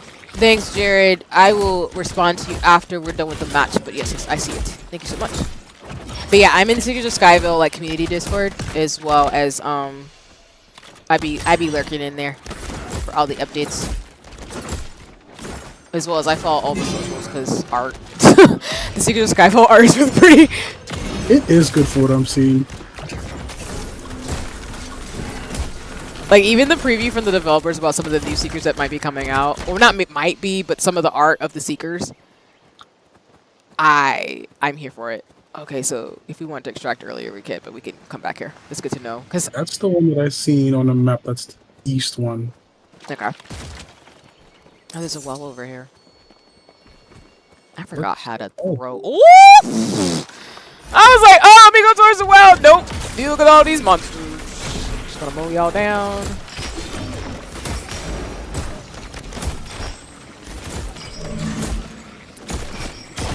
Now, see, this is why I got bots.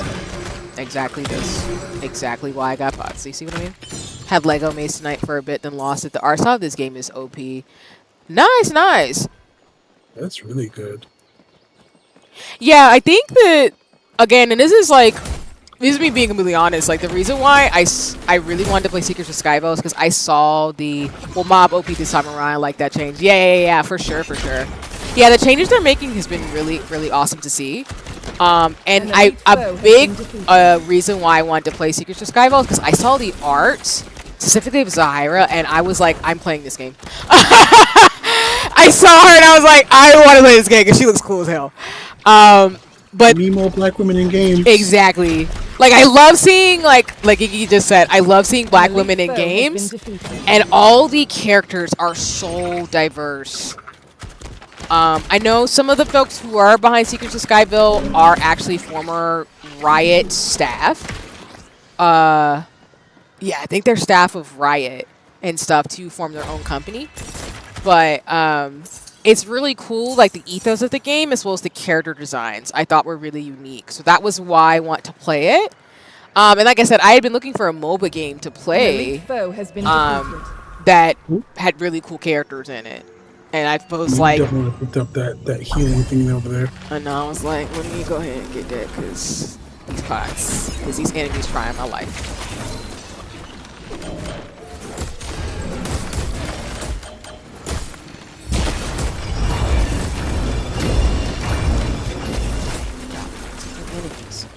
Nope, let me out the way.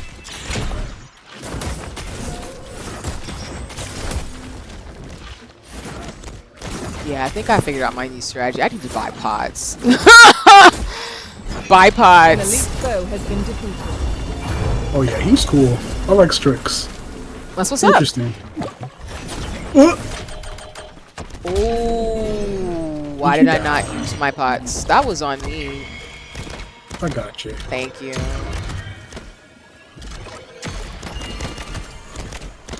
Do I not have a heal? Oh, did I lose all my stuff? Oops. Well, that's You don't have any consumables? This one, see? I think I used them all. Ooh. Oh. I got him. Oh, you got him. Okay. Let's see here. Wait a minute. Come on. Revive. There we go. I was like, come on. Heal the party member. So if there's a healing crate nearby, you can definitely get the thing that's in there. I think they're using it. Yeah, they're using it. I'm gonna take this thing I can sell off here because you're not taking it. No worries. And a ring. Huh. Can I wear that? I can wear that ring. Okay. Let's go. You'd love to see it. Close the inventory. Thank you. You goody. Got you. Oh, there's a heal thing. Oh, they're gonna use it. Okay. I'll just kind of hang back while hitting things so I don't die because y'all got the most HP right now. Oh wait, never mind. We got a heal boost.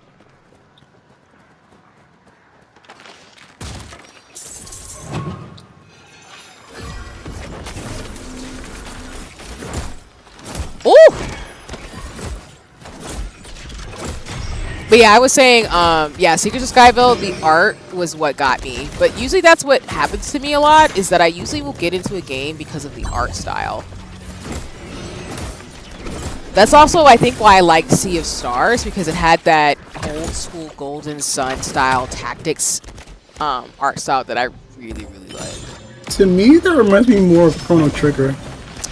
That's true too. I've never played Chrono Trigger, but I've been told to play it, and I really should, honestly. It's one of my first JRPGs that I've ever played in my entire life. Oh, God, enemies! Ooh, okay.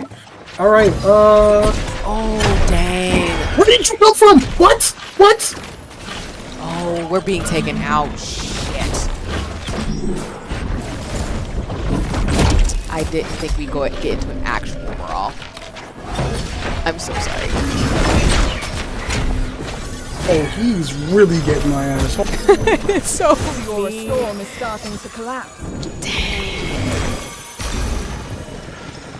Can I heal? Thank you, thank you, thank you, thank you, thank you. Come over here so I can get you. So Oh! I can get you. There you go, there you go, there you go. Thank you. Alright, Genki, you better come through with the skills on a brand new character. Oh, they're back. Oh yeah, it's a wrap. They're gonna get me. They're gonna get me. It's okay. It's okay. No worries, Genki. You did a good fight. It's all goody in the hoodie. Yeah, we got wrecked. You got bopped. Jesus. No, but you did really good. Using a new character for the first time, so that's what's up. I know for me, like, I'm not good with like melee yet with like other players. And of course, when you lose your gear, like, you can't fight back very well. So I gotta work on that. But no, you were doing great. So no worries. It's all good. Wait. I was like spectating, me like, dang, this was a brawl. But yeah, no, I need to try Chrono Trigger. I haven't tried it yet. I know Paz has recommended it, as well as Vagrant Story. Vagrant Story. Sorry, I was getting the name wrong, but yeah, Vagrant Story. I was gonna mention that because that's also technically part of the Ivalice. Oh, I want to say timeline. Yeah, it is. So if you like Vagrant Story, that is the That's like the setup for Tactics, which is also connected to 12. So that's why I think if you, I have played that before. Okay, so I think if you like Vagrant Story, I think you're gonna like 12 then, because I think me and Paz have talked about it a few times. I think it's connected to that type of story. So if you like that, you're gonna like 12 then. Vagrant Story is very interesting as a RPG because it's an action RPG, right? But like the way the fighting works, it's very timing based. For everything from like how you heal, how you defend, everything. Timing based. Okay. That's good to know. I didn't know that. Because I know Chrono Trigger is just a traditional RPG, right? In the sense of like turn-based? Okay. I didn't know about that, but Vagrant Story, okay. I still need to try it though, because I want to try that as well as Mega Man. I gotta try some of the Mega Man games. I've never played them. Oh, really? Yeah, I've never played Mega Man. What can I recommend you for that?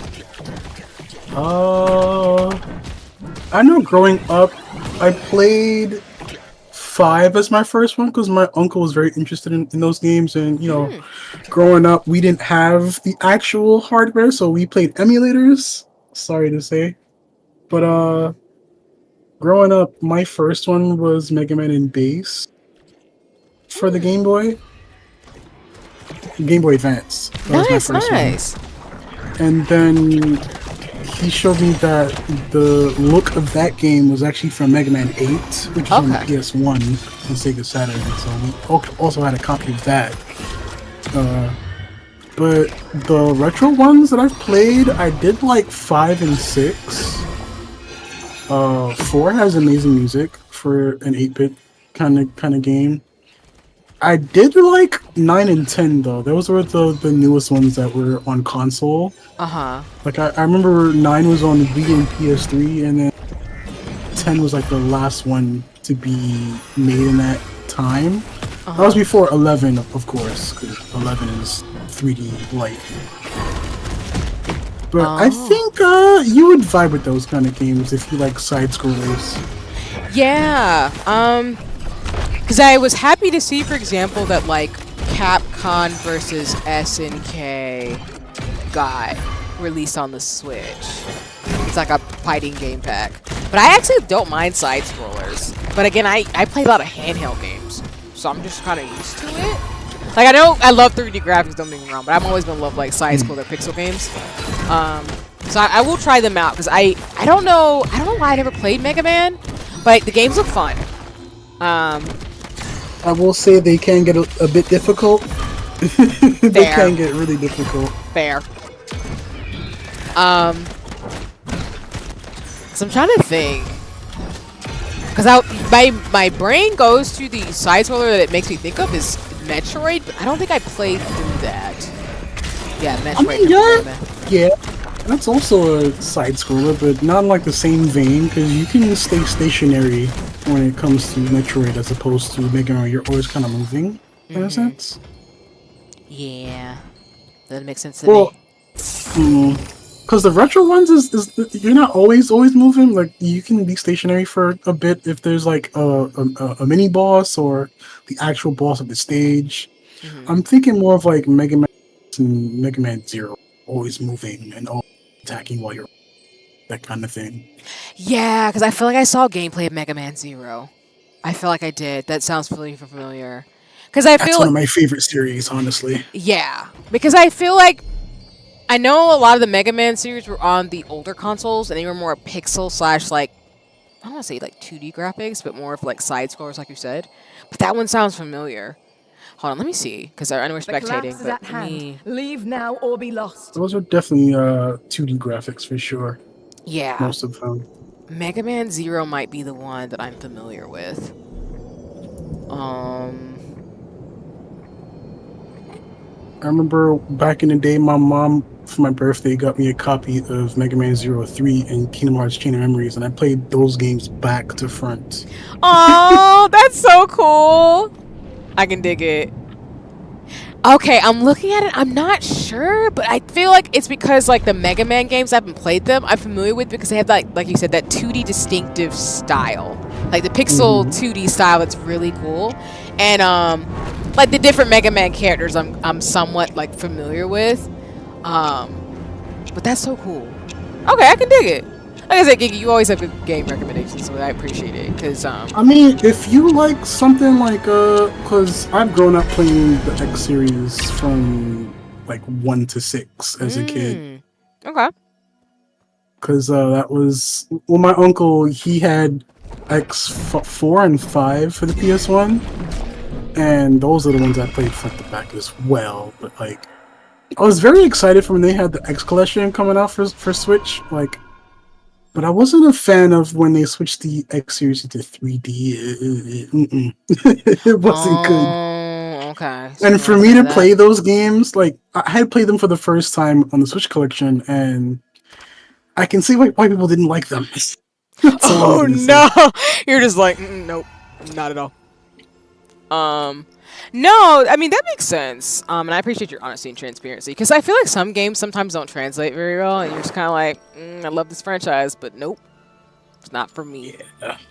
I feel like that's what people, for example, felt like with like Metroid being, because for those you know, I am into sci-fi and robots, so I love the Metroid Prime series. Specifically, Samus is dope as hell. He's cool. Prime 1 is so good. Yeah. Prime 2 I never got a chance to finish, but from what I played with Prime 2, it was different, but also very good as well. Yeah, because I haven't finished either game, but I loved Metroid Prime because Samus was such a cool character. It did scare the hell out of me, some of the monsters, because it was like a third-person shooter, and I was like screaming in like the first boss. But I was so proud when I beat it. But I love the OST. Like, I love original soundtracks for games, so I love the soundtrack for Metroid Prime Echoes. Like, the opening theme is so sick.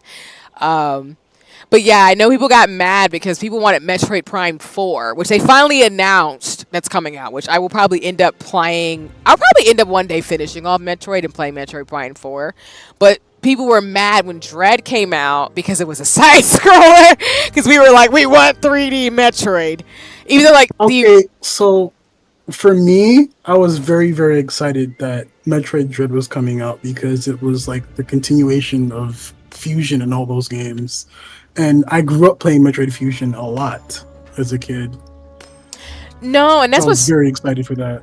No, and that makes sense to me for sure, in the sense of like, I know people got mad about Dread in the sense of they wanted Metroid Prime 4. Not to say it wasn't like the other Metroid games, because Metroid itself was, you know, when it first came out, was a side scroller, and then we got the Prime series, which was 3D, which was really cool. But like, people were just adamantly upset about Dread, and then they gave 4, which is now I think probably going to end up being, I actually need to remember if it's going to be on the Switch or not. I think it might be on the next one, or at least it might be one of the last games on the Switch for the next successor.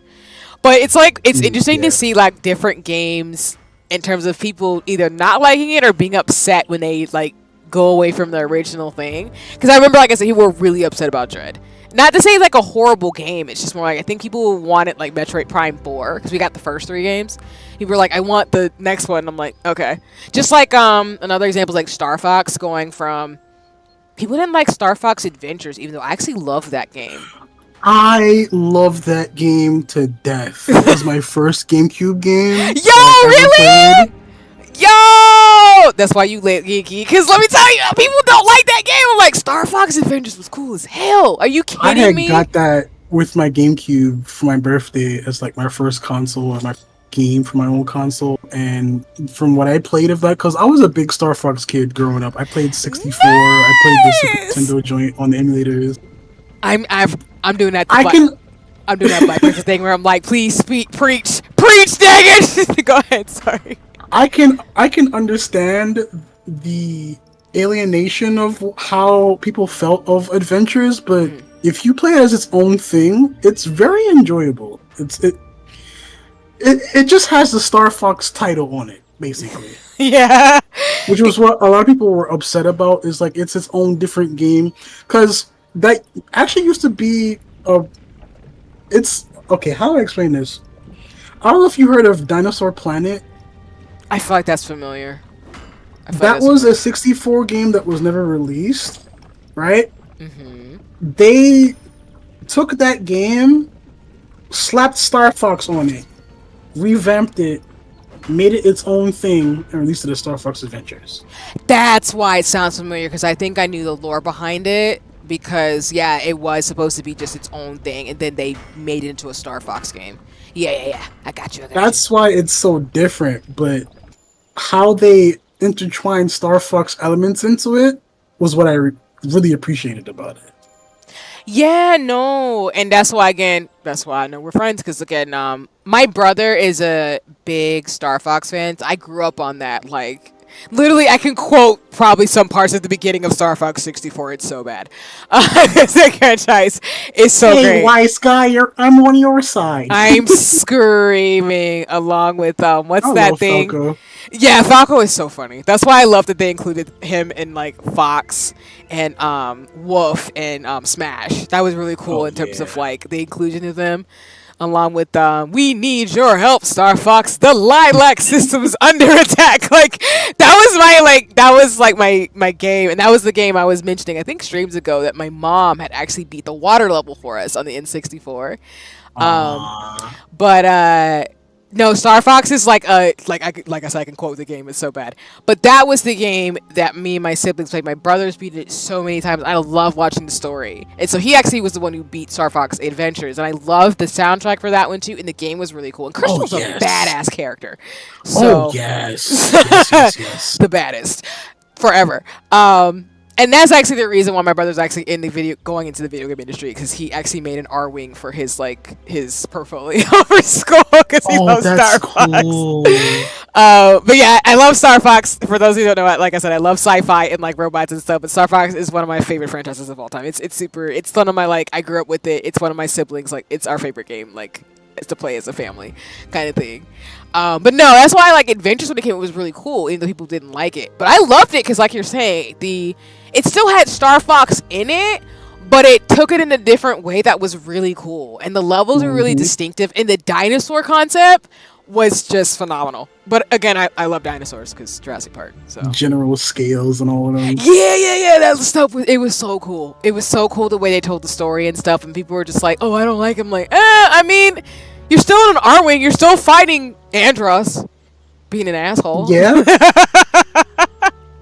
I was also about to say it's funny that we had a shared experience in that you had somebody beat a level of Star Fox 64 for you. I don't know if you remember the lava stage.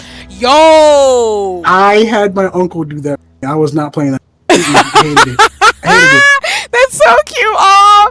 Yeah, some of them levels was rough though. Like, especially with like 64, like it was cool the way they did the mechanics. I did appreciate, even though I didn't play it as often with siblings, like they had like a multiplayer mode where you played in the Star Fox ships and stuff. Oh yeah, true. But like, yeah, some of those levels were rough. Even the fact that like we didn't realize until later that we didn't beat the game, because for Star Fox 64 you have to do certain things to be able to unlock the actual final boss to fight Andros. Otherwise, at the end of the credits, when you hear Andros laughing, it means you didn't beat like the final level, like the final boss. Because you had the chance to go back and go to the other branches. You had to like find out the secret paths to go to the other side of the planet tree map thing that they had on there. No, yeah, that's why it was so good, and that's why Star Fox Adventures I think did a good combination of like exploration and really just like adventure game, but also having like those Star Fox elements where you were able to travel to different worlds and fight Andros. Like it was a really good series. I know you don't like the newer games that came out because I know they remastered 64 and then they had more of them, but I'm looking forward to more Star Fox. Oh, you mean Star Fox Zero? Yeah. I heard a lot of people didn't like that one. Yeah, I think it's because like they tried to, I don't want to say bring the nostalgia from 64, but I think they tried to do the nostalgia of it, and I don't think it translated very well. I think the diehard fans, which my brother got that game, I liked it, but I don't think it had the same stuff in it. I think some of the mechanics they were trying to do in it weren't the best.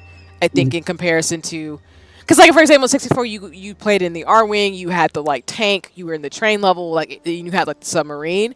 So I think they had a lot of that kind of stuff, but I don't think it did great on the console it was on, if that makes sense. People just had the nostalgia of Star Fox Assault and Command, which two games I never got to play actually. Yeah, which I would say like if you liked 64, they're worth a playthrough if you're a fan of the franchise, but they're not really like, I don't think they're too much different. They're very similar. It's like Star Fox 64 just upgraded a little bit.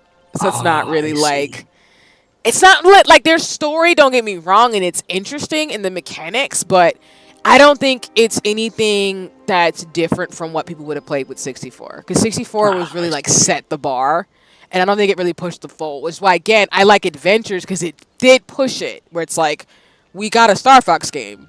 And, you know, it's Star Fox. But wasn't there a thing where, like, with the SNES Classic that they put out Star Fox 2 for the first time? I want to say they did. That. Yeah. I don't think I played that one, but I think they did do that, actually, which is really cool to see. But that's how you can tell I'm a Nintendo girly, because I was like, yup, all these things, all this lore, that is me. Even Kirby. Kirby is lit. Kirby is a classic, for sure. Like, yeah, but 64 and, like, GameCube, like, that was my, like, I've played through a lot of consoles, but, like, I typically know Star Fox because there were a lot of really great games on that, along with I haven't played through all the Legend of Zelda games, but I appreciate them. My best friend from high school was a big Legend of Zelda fan too, so I have actually played through all of those. Oh my god. No, I love those. Yeah, because the thing about like Legend of Zelda, which I've talked about before in stream, but in general I want to play through them. I just know I have to actually like give myself the time, because especially with I still haven't played the newest ones because they're so open world, but you can spend hours in that game. Oh, for sure. So I feel like maybe if I finish the MSQ for Final Fantasy 14, I'll probably like, I don't know if I'll stream it or not or anything, but I'll definitely play through the story for Legend of Zelda. I have to. I feel like it. One of my favorite ones has to be Twilight Princess and Skyward Sword. Nice. That's what's up. For the 2D ones, I grew up playing Link's Awakening a lot. Oh, okay. I'm so upset that like when I was a kid, I lost the cartridge for that. And I was so upset. But I had played Link's Awakening and the Minish Cap for the Game Boy Advance. Those are my two favorite ones. Nice. That's what's up. Yeah, I don't know why I didn't play any of the ones on the Game Boy, but they look cute and fun. I feel like I want to, and I think, aren't they on the Switch, actually, now that I think about it? They are, actually. Huh. See, that's what I'm saying. Like, that and, like, the Final Fantasy, like, pixel games, I need to just go ahead and play them. Because I know they're good. Because, they're just a lot of fun. But Twilight Princess is really good. I need to play that one, and I want to play not Skyward Sword, the one that just came out. Breath of the Wild. Like, when the Wii came out, that was one of the first games that we got, Twilight Princess. Mm-hmm. And it was so good. That's what's up. I'm here for it. Especially the art style for it. Good lord. Like, you can't go wrong. They went really grungy and goth with it. I was living for it. Because I love Zelda's design for Twilight Princess. Oh, hell yeah. She was cool as hell. She looks so good in there. So that's why I gotta play Breath of the Wild, and otherwise I do need to play Twilight Princess because I just. Oh, you ever played Breath of the Wild? I own the game and I was playing it. I haven't finished it though. Ah, fair. Yeah, I gotta. Either of them. Yeah, I gotta get the new ones. I just feel like it's like Persona where I have to give myself the space to do them. That's why I probably won't stream them because they're so long. You spend your whole life in that game. Tell me about it. Like you see what I mean in the sense of like RPGs are great, but there's just ones that I feel like if I stream them, I'm not going to be able to concentrate and be able to do the story because there's too much to do in that game. That's like me and oh my god, I was playing through Trails of Cold Steel and Shin Megami Tensei 5 on stream, and like once I started playing Final Fantasy 14, it was a wrap for both of those games. I'm screaming, but that's what I'm saying though, because it's just again at certain points, it's like I can't process games that have so much story because I want to be immersed, but I have to be able to process the story. Like I just wanted to try it out, but then I ended up liking it more than expected. I was like, well, 3 months later, I'm in Shadowbringers. I'm like, well, this is my life now. It's so real though. It's so bad that I even got my girl into playing the. Well, she just bought the game. She's just gotten Heaven's Ward, as I told you. So No. we do our dailies together and stuff. Again, I love hearing about Final Fantasy 14 couples. I feel like a big fan every time. It's so cute. She was watching me play, and I was like, "Ooh, what's that?" I was like, "It's Final Fantasy." She's like, "Ooh, Final Fantasy's an MMO." She's also a big JRPG head, like I am. Nice. That's what's up, though. Yeah, no, I love seeing her Halala character. She's so cute. In game. That would make me so happy seeing her little character. I was like, oh, you're adorable. But I feel like 14 is really easy to get into once you like again, like you're able to play with people and the story is really immersive. And also you can just put it down to when you just don't want to play it, which is really nice. Whereas I feel like with some RPGs, like I do want to play Shin Megami Tensei, is it? I'm probably saying it wrong. Shin Megami Tensei? Yeah. I want to try it, but again, that's up there with Persona where I need to make the space to process the story because it's so much. Now, being one that has played most of the Shin Megami Tensei games, 4 for the 3DS was really good. Okay. To the point where like 5 kind of feels like a step down from it, but it's still good in its own right. Okay. But the story beats of 4 really touched back on how the early ones were. Because being interested in Shin Megami Tensei from playing Persona, I wanted to know where the origins of the whole series came from, and I discovered Shin Megami Tensei 1 and 2. And while it took a bit to get used to the first-person dungeon crawler type of aspect of the game, because that's how Persona 1 plays. I don't know if you know. Yeah. That's what I've heard about the origins in terms of the Persona franchise. I haven't played any of the Tensei games, but I've played Persona. I've played specifically 4 and 5. So, fun fact about those, Persona 3 and 4, they use the knock, which is Shin Megami Tensei 3, which is when they started making those games 3D, basically. Oh, that's interesting. Persona 1 was a first-person dungeon crawler, but Persona 2, they tried to try something different with how the game played. So it's like a third person, but you're on a grid. Oh! Yeah. That's so interesting. Especially when I think about like Persona 4 and 5, which are similar but have like different things in them. Basically, yeah.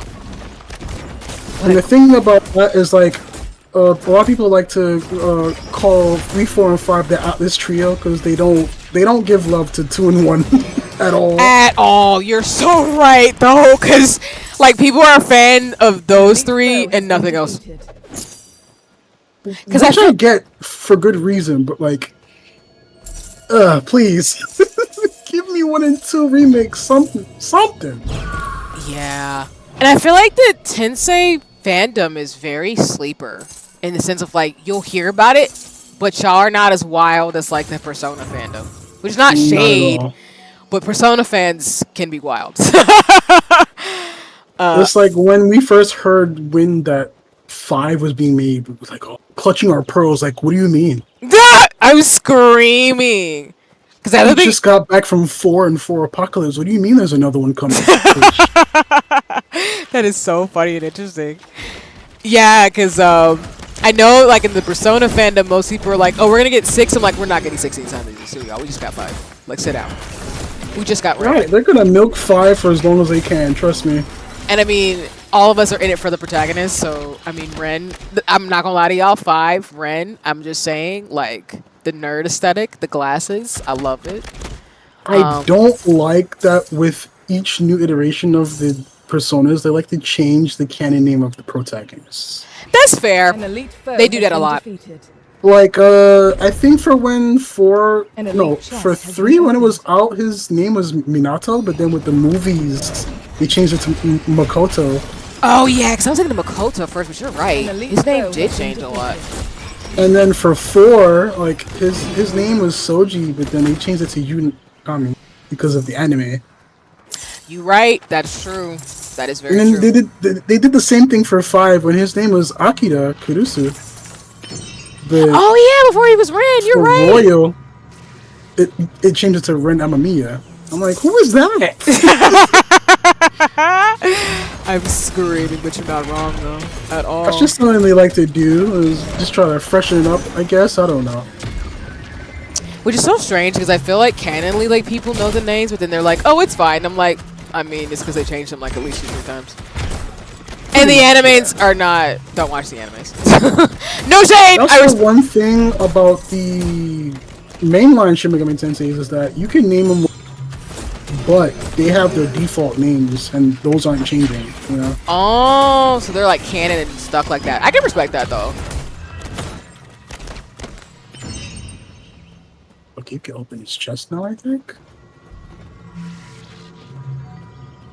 What's a backpack chest? Oh, got you. Also, I'm hoping he won't take the heal. No, I wanted Genki to get that because the heal. Never mind. Wait, what do you mean I can't get it? There was a heal thing up here, but he already got it. It's okay. I'm trying to get the backpack, but I can't. Can I? Oh, there you go. Duh. Okay. I can right-click it. Yeah. We're good. We're Gucci.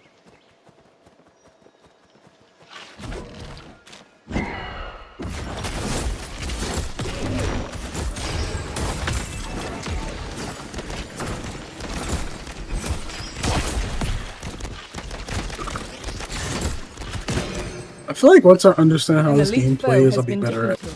I'm just messing around, honestly. No worries. That's why I think like this game takes a little bit of getting used to, but once you start to learn stuff, it feels good to play. Where is my inventory? Is it Oh, there we go. Okay, consumables. Can I put that over there? I can't. Okay, so I have to use them one by one. Okay. Oh, okay.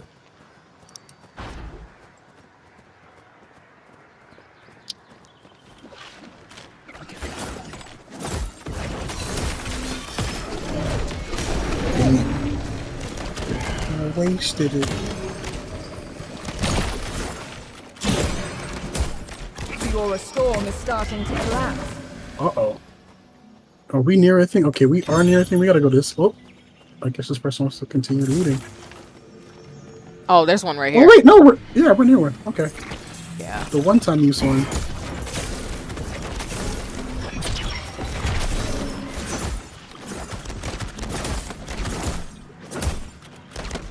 Oh, that's what that does. Okay. Oh, nice. Oh, it's like a shield guard. That's cool as hell. Wow. That's what's up. Interesting. I'm not mad at all. Okay, so while you heal, you're slowed, but you're still A healing. large extractor has been activated. Ooh. A large extractor has been I'm activated. gonna get this ring.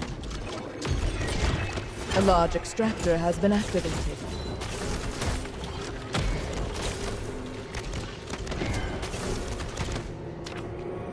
All right. Nice run.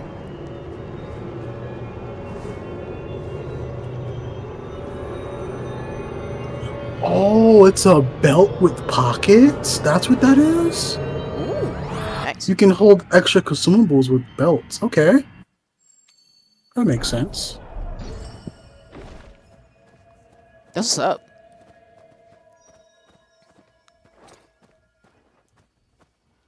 Okay, I'm just checking the time. Yeah, so we got about an hour left for the playtest, and then it's over. Bad. Yeah, I feel haven't like done my dailies, so I think I might play Fun 14 before I would head to bed. no worries. Yeah, I just wanted to give a time check in terms of stuff. I'm good to keep playing, but if you want to go do dailies, I will not be offended. It is up to you. Yeah, I think I'm done with this for a bit. Yeah, no worries, no worries. Yeah, I can, I'll probably do maybe like another match or two, and then I can actually call it myself, because I want to get a few hours in, but no worries. Please go enjoy theories, Kiki. You have done plenty tonight in terms of helping me survive. I'll still be in here, though. I'll just be watching. Yeah, no worries, no worries. Yeah. Because I'll probably do another match or two, and then I'll probably call it myself, because I know we're probably going to get ready to, yeah, I know they're going to probably, they'll probably have some last-minute matches towards one, but we still just got an hour left, so. Speaking of 14, I found out that there's a club scene. Yeah, there is. I was going to ask you about that, actually, because I saw. That was an experience. Like, there was somebody that was streaming and DJing on Twitch, and that served as the music, basically, and everybody in the venue, like, shuffling and dancing around. So, like, if you didn't have the stream up, right, all you would hear is just feet sounds, just, like, the shuffling. Which is pretty goofy, but, like, it's cute, you know? No, that's what's up. That's what's up. No, that's really It's cool. very interesting. No, I always wanted. I want to try it, like clubbing or like doing some stuff in terms of like the art parties I see on 14. I just haven't tried it yet, and I don't have like recommendations. But I did want to try them because they seem really cool. But that's I awesome don't in know terms if you of know Echo. yeah. Echo, yeah, I was with her and she told me about it because I was in her stream and she showed me the DJ that be DJing like almost every night and where his party was at. I was like, we could go. Let's pull up. Nice. That's what's up. That means I gotta find the time when everybody's going to a party and just be like, "Sup, I'm coming with." I'm with it. But that's cool as heck.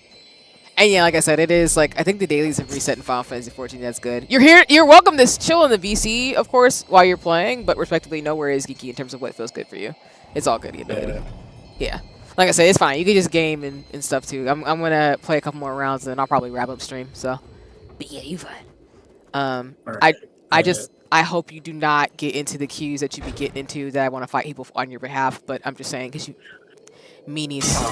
Bro, it's always the Void arc one. That's what you keep saying too. So I'm like, why do you keep getting people in the Void arc being jerks? What's happening? It's always the Void arc, though. Especially when like you've told me before too, like people don't tell you the mechanics for like 5 rounds of death. I'm like, are y'all kidding? Any other raid series that I do, people are friendly. They tell you, you know, if you're a first time, this is what you do. Blah blah blah. Void arc, everyone's nasty. I don't get it, dog. That's so messed up. I'm not a fan at all. At all. Like, I think I was tanking for the first time in Void Arc because I went through those Samurai, you know. Samurai was my main class. I was doing Warrior and there was a couple of tanks there. It was like, bro, why are you following me? I'm like, are we supposed to be attacking the same enemy? What's going on? He's like, no, why are you following me? You had to separate them. I'm like, well, if you just told me that nicer and for the first time off, I would have understood. Yeah, especially when but now you're an asshole. Right? And like you're saying, like you're a tank for the first time, so that's not cool for people to be jerks about it. Because I know like tanking is not like a job that people should take lightly, of course, in terms of the role that you have to play. But people just be mean. I'm like, why? And a really weird thing about like 3 tanks and one raiding, because you have like alliance parties. They, how do I say that? They like to have dick measuring contests, basically. Because like if crying. if you're fighting one character enemy, it could be the boss of that area, whatever, and you have the aggro. The other tanks will steal the aggro from you with their provoke and fight the boss that way. I'm just like, well, okay, well, fuck me, I guess. That's wild, and I'm not a fan, clearly, because what the hell? People be trying it. It is what it is. I mean, people be trying it sometimes, and I'm like, but why? Like, it's supposed to be fun at the end of the day. We're all supposed to be warriors of light together. A collaborative game, you know. We're all working together, but if you want to do what you want to do, then by all means, because that means I'm not dying, you are. Not the I'm not a healer, so you can go ahead and just, you know, take this L. I'm screaming. But yeah, that's really what it is. It's like Final Fantasy 14 is a collaborative game at the end of the day. Like, yeah, you can solo it, but it's just not as, to me, fun. Otherwise, it's like you can play another Final Fantasy solo game by yourself and not be an a-hole. God, people are so interesting when they just like get caught up in their shenanigans. That's what it is. Yeah. I do want to play Zahira, but I feel like I kind of just want to play Lily, because I'll probably play Zahira more once we get into the beta. That's probably what's going to happen with me. Because she kind of plays similarly to Lily. And I still want my kitty hat. I still want it. I'm getting all the accessories. That's why I have to keep going. Ooh! Have I not seen these? I want this perfect mask. Oh, there's different skins for the weapons? Mm-hmm. That's cool. Yeah. Zahira and Lily have really cool aesthetics, and I know there's more coming, which makes me so excited. Oh! Oh, that mask is cool. I like the mask. Right, though. Yeah, all her fits are dope. Alright, bet. I'm excited. Also, cosplay goals. Because, let me tell you. When it's safer to go to cons. So many cosplays! So little time! And timing it out so I don't burn up in the sun, because it's hot. And cotton. Cotton and freaking other types. I've only done cosplay like once, and that was like during Halloween. Like I had Law's sweater and hat. Nice! That's what's up, though. Some random ripped jeans and just went to town with that. Hey, but I'm here for it, though. No, I really hope you try to in the future. I've done Mira Nix, I think is her name, from Soul Eater. And Gidget from Eureka 7. And a Dancer Nobody. Mira Nix from Soul Eater. That sounds familiar. She is the one who is a black woman who looks like a mummy in Soul Eater. Oh, Sid's companion. Oh, yeah. Sid's weapon, actually. Okay. Yeah, and Gidget is from Eureka 7. She's one of the... Like, probably the only black girl on that. Oh, Mira Nigus. Yeah, I was saying her name wrong, but yeah. Oh, she's a baddie. Yep. Yeah, I did her and Gidget and Dancer Nobody, where I had like that whole outfit. My sister had made it, so I decided to be a Dancer Nobody, and I was walking around like nobody all over the con. It was so funny. And then I was working on a Tron Legacy costume, which I talked about earlier. But the thing about it is I have the suit. I just need to actually figure out the LED light so I can glow in the dark and like walk around in terms of things. But my goal is hopefully when it's a lot safer to do FanFest and actually cosplay as my character, as I've mentioned before on stream. But also, there's some other cosplays that would be cool too.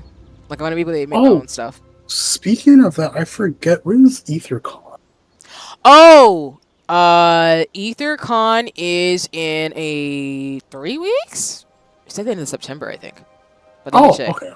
I have it in the Discord events. Let me check. Yeah, so I know Game Developers of Color Expo is the 18th, but EtherCon, yes, is the end of the month. On the 27th of September. Oh, okay. Yeah, so we got some time. Because I was going to hit up you and a bunch of other folks to see who is going to be going. So I know they're going to be doing stuff in game, but it's similar to like what you talked about before of doing some watch parties for like letters from the producer and maybe just streaming like EtherCon too. So okay, cool. Yeah, like not like streaming it, but like us in Discord joining in. Which for folks who are watching, like I'll talk about this if folks are interested and reach out to folks who want to watch it. But I was thinking it'd be cool to do like a watch party with EtherCon as well as like some of the panels and stuff, because they'll be in game, but I think there will also be a Twitch channel they're gonna stream stuff from. So I was thinking of just doing that and sharing screen, just watching it. But also I think I heard Aura mention that. That's where we found out that there's going to be the new Beastmaster in a later patch. Yeah. Because I know EtherCon, I think, will probably go into some of the stuff for Dawn Trail, so there might be some slight spoilers. But I do know they'll probably post a schedule like other cons in terms of panels and things and go from there. Because I know that the Game Developers of Color posted their schedule, which looks really cool. I know, for example, for those of you who have watched me play Save the Villainous, Tanya, actually, who's one of the developers, is going to be talking about Save the Villainous, one of the panels at Game Developers of Color. And then there's also another panel on critical race theory and gaming, which was really cool. So there's a lot of really cool stuff from developers and folks who are in the industry talking about various things. But they also, it's an online platform, which is really cool because they have like networking. But I know they're probably gonna post their panels too on YouTube again, like they did last year. There's some really good ones that were really cool that I got to sit in on and listen on too. If you ever find there's one on YouTube that I can see, please slide that my way. I'm very interested. Yeah, I think Game Developers of Color, they they have some really dope panels for folks in the industry, but also how to like tips about joining in or just how to be immersed in just being around gamers. It's a really good expo. They do a really phenomenal job for being completely virtual. And I know they're gonna have in-person watch parties in Cali, but I do know the panels itself are online. And it's very interactive. The platform is super cool. But I can tell you off stream and show you some of the stuff, Ginky, because it's really cool. And I mean, it'd be cool to go with more people. And I already bought my ticket, but I'd be happy to like share stuff with folks too. And like encourage folks to join and who are going to join. I think it's worth the money for the ticket because it's a lot of fun. Yeah, EtherCon would be a lot. I think it would be really cool. I just know I have to figure out the schedules. I don't want to get spoiled for Dawn Trail. Even though it's kind of hard because I feel like I keep running into some spoilers for Shadowbringers and Endwalker at this point, but I'm trying not to. It's just hard because I know people want to talk about the game, but I'm like, don't tell me this person's name because if you tell me this person's name, it's going to spoil. I have yet to continue the MSQ for post Shadowbringers. I've just been doing side things and getting my classes to the appropriate level for me to continue because I want to do other classes besides Samurai for the Endwalker. So I have been dodging spoilers left and right. I'm just trying to look up stuff for my character, for my classes and stuff, and optimizations and all that. Nah, nice. Bobbing and weaving, essentially. That's so real. Yup. It's so real. Yeah, and I feel like a pause between like either at Shadowbringers or at Endwalker is fine because it's so intense. Even just me playing like the first like levels of Shadowbringers, I'm like, I get why people take a pause right about now. It's a lot. Oh, you don't even know the half of it. I know, and that's what I'm saying. Like, I know it's going to be a lot, so I'm not surprised people are maybe will be like, Shadowbringers, I love you, but I'm gonna take like a 3-month hiatus from Final Fantasy 14 after this. Holy shit. Like, I don't want to keep playing it, but I'm glad I'm pacing it out because it's a lot. It's a lot. Like, even what, like I said, what happened to Tesseline, I was like, I'm like, I'm no, I was like, that shit messed me up. I'm still gonna be messed up for at least 2. Like, I feel like I'm gonna like get over it, but right now I'm sitting here like, damn. I'm gonna be real with you right now. You're not. You're not. There's gonna be more shit that happens, and you're gonna be like, well,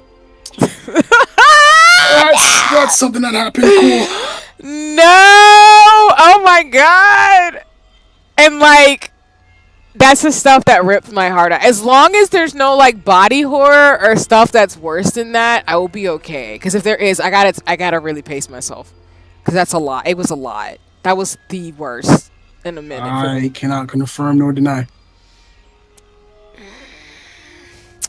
If it's as bad as that, I probably, like I said to Xeno, I'm probably gonna have to get you and him to spoil a little bit because my heart's not gonna be able to handle that.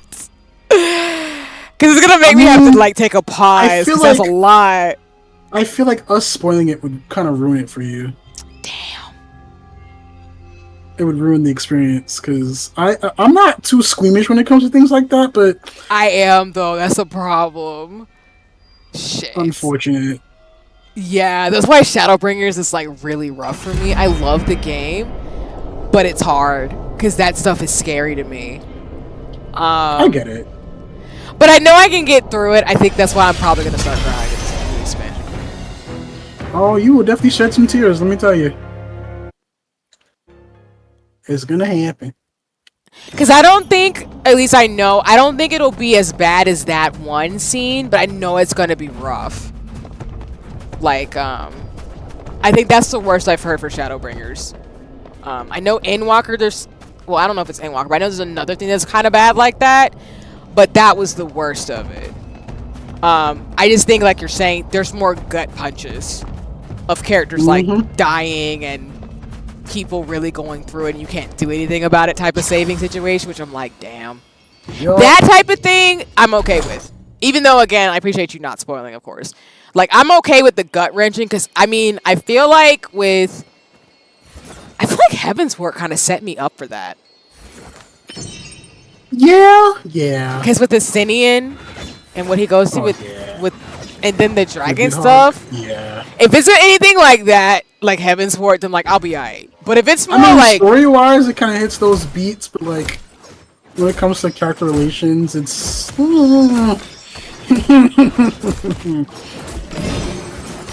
you're gonna be in for some stuff. Because I already know in the world I'm in, for example, the Pinocchio vibes of people like not being normal, it's already hitting me and it's already freaking me out a little bit where I'm like, shit. This is gonna be uncomfortable.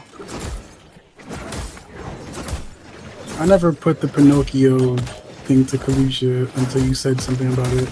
Because now I'm seeing it.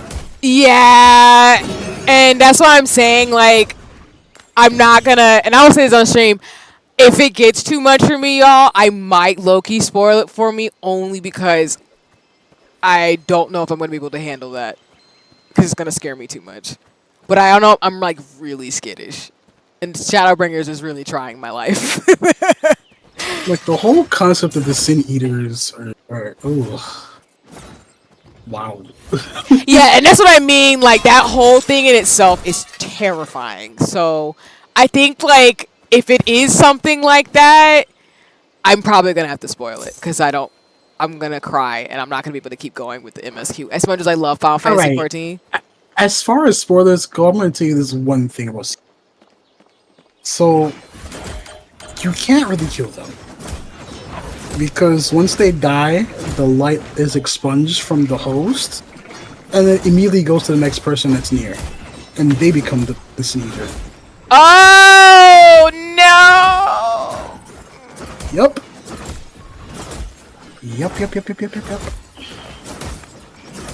That's the real fucked up part about sneakers. So I'm probably just gonna be looking away from the screen a lot. That's what they're telling me. I mean, no, but they just tell you that that's what happened, and that's kind of why you're there. Yeah. Remind me of that when I stream it, so that way when it's coming up, you'll be like, you might want to look away. I'm like, thank you so much. Bad. I appreciate it in advance. I don't mind a minor spoiler like that. That's not really a spoiler. It just kind of makes sense, given like the way that Shadowbringers is set up. It implies that an elite foe has been defeated. When you consume too much ether, it is a bad thing. And that ether has to go somewhere. Yep. So that was kind of explained with what's her name? Fordona? Yeah, Fordona. With the Echo. Oh, Fordona, yeah. Yeah, that's kind of what that's implied because she's glitching out a little bit because she's too much. The Echo's messing with her, basically. So you saying that's not a spoiler because it kind of tracks. Okay. So I hate to know that it could transfer, but that's not surprising. Because, like, even with the experiments that they're doing with Cryle's character, that it kind of said, like, you can give it to other people, which is a problem. Yeah, that was freaky, and that's why Xenos is be quiet. That's also a spoiler. My fault. No, it's okay. No worries. Don't worry about it. It's not really a spoiler. It's not a spoiler. Yeah, it's not really a spoiler because it's kind of implied that Xenos is not who he actually is. Something's wrong, basically. We just don't know exactly what. Which, again, I'll find out in the game, like, what exactly is Xenos. I'm pretty sure in that last dungeon of Stormblood, you've seen Xeno have the Ossian mark on his face. And they kind of said it, too, that he's possessed right now. His body. Yes. So. Which is creepy as hell for a lot of different reasons. Oh, so that means you've seen Solus, right? I don't think so. Solus Galvis. Oh yeah, because he's the Asian killer, right? No. He's the grandfather of the Garlemald Empire. Yeah, because he's in that body of the character who I should know his actual other name, but I do because spoilers. But I know who you do know his name. Okay. I know his other name because of the merchandise. Because again, that's what I'm saying. That you can't really avoid some of the spoilers because if I look up merch of Final Fantasy 14, his other name comes up. I won't say it though because yeah, it's like I won't say who the character is who's helping us in Shadowbringers is because spoilers. But I know who you're talking about. Yeah. But yeah, as long as there's no other scene where you're hearing squishy noises, I'll be okay. I have yet to understand why he's a fan favorite. I don't like him. I feel like he gives Loki vibes, and I think that's probably why. Yes, in a bad way. Yeah, I think it's the Loki fans. And it's just giving Loki, and people are like, "Oh, it's fine." I'm like, okay. Those are some strange people. Let me tell you, I don't like Loki either. It's okay. I guess if you're not a fan of Loki, you won't be a fan of that character because he's given like sassy, interdimensional being who is just there, being a menace to society. Such a punchable face. I just want to. Exactly. I'm just kidding. But yeah. Oh, the game's glitching. Uh-oh. Ooh. I was gonna spectate, but maybe everybody's left, so now it just looks like a floating rock and it's twitching. Oh. But no, yeah. But you're fine, no worries. What you're saying is definitely tracks. And like I said, as long as there's no parts like with Homegirl turning into a monster and that visceral like 5 minutes, I'll be okay. If it's implied, okay, that's fine. Like, just keep it off screen, and I don't need to hear the noises, because that was gross. Like, it just was disgusting, the sounds. Otherwise, I'm just going to mute the thing. Not for y'all who are going to be watching me, but I'll mute it, and I'll just walk away. It's fine. I'm dead serious, because that was awful. Like, it was awful. Because yeah, I hate when not a good part at all. Because of like, and I did like go back into it, but it just was visceral. The sounds that she made, like the gargle noises, I just hated that, and I was like, God, why? You didn't need to do all that. Like, if it had just been like she was in a cocoon and then all of a sudden, boom, you know, she's a monster, it would have been fine. It was the eyes that she had. That was that's what messed up. I think a lot of people when I was watching react videos, and people were just like, "That's creepy as hell." That and the vomiting, I'm like, yeah, stop now. Yeah, that was messed up. That was so messed up. So as long as it's not like that, that's fine. I mean, we've seen in the game like people turn into monsters because we saw, like I said, Astinia get possessed and become Nidhogg. So that type of stuff doesn't freak me out. It's the like body horror, Dead Space type of stuff that's creepy. Yeah. So as long as it doesn't do that, I'm fine. Because otherwise I'll be like screaming because I'm gonna have to take an L for like 2 weeks. Not to play my existence because that's too much. I was gonna say compared to Estinian, well, I would say the thing with Estinian is tame compared to that. Yeah, so if it's like more of along the lines of Estinian type of stuff, then I'll be fine. That's not scary to me. That's shitty, but I mean, it wasn't like her thing where she was vomiting the eyes and then she was gargling. Like, it just was continuous. It's getting worse every single second. And like you said, man-made horrors, that was the perfect epitome of like, yup. Mm-hmm. Man-made horrors beyond my yep. That was some etheric horror type of shit, and I was like, you know what? I gotta quit.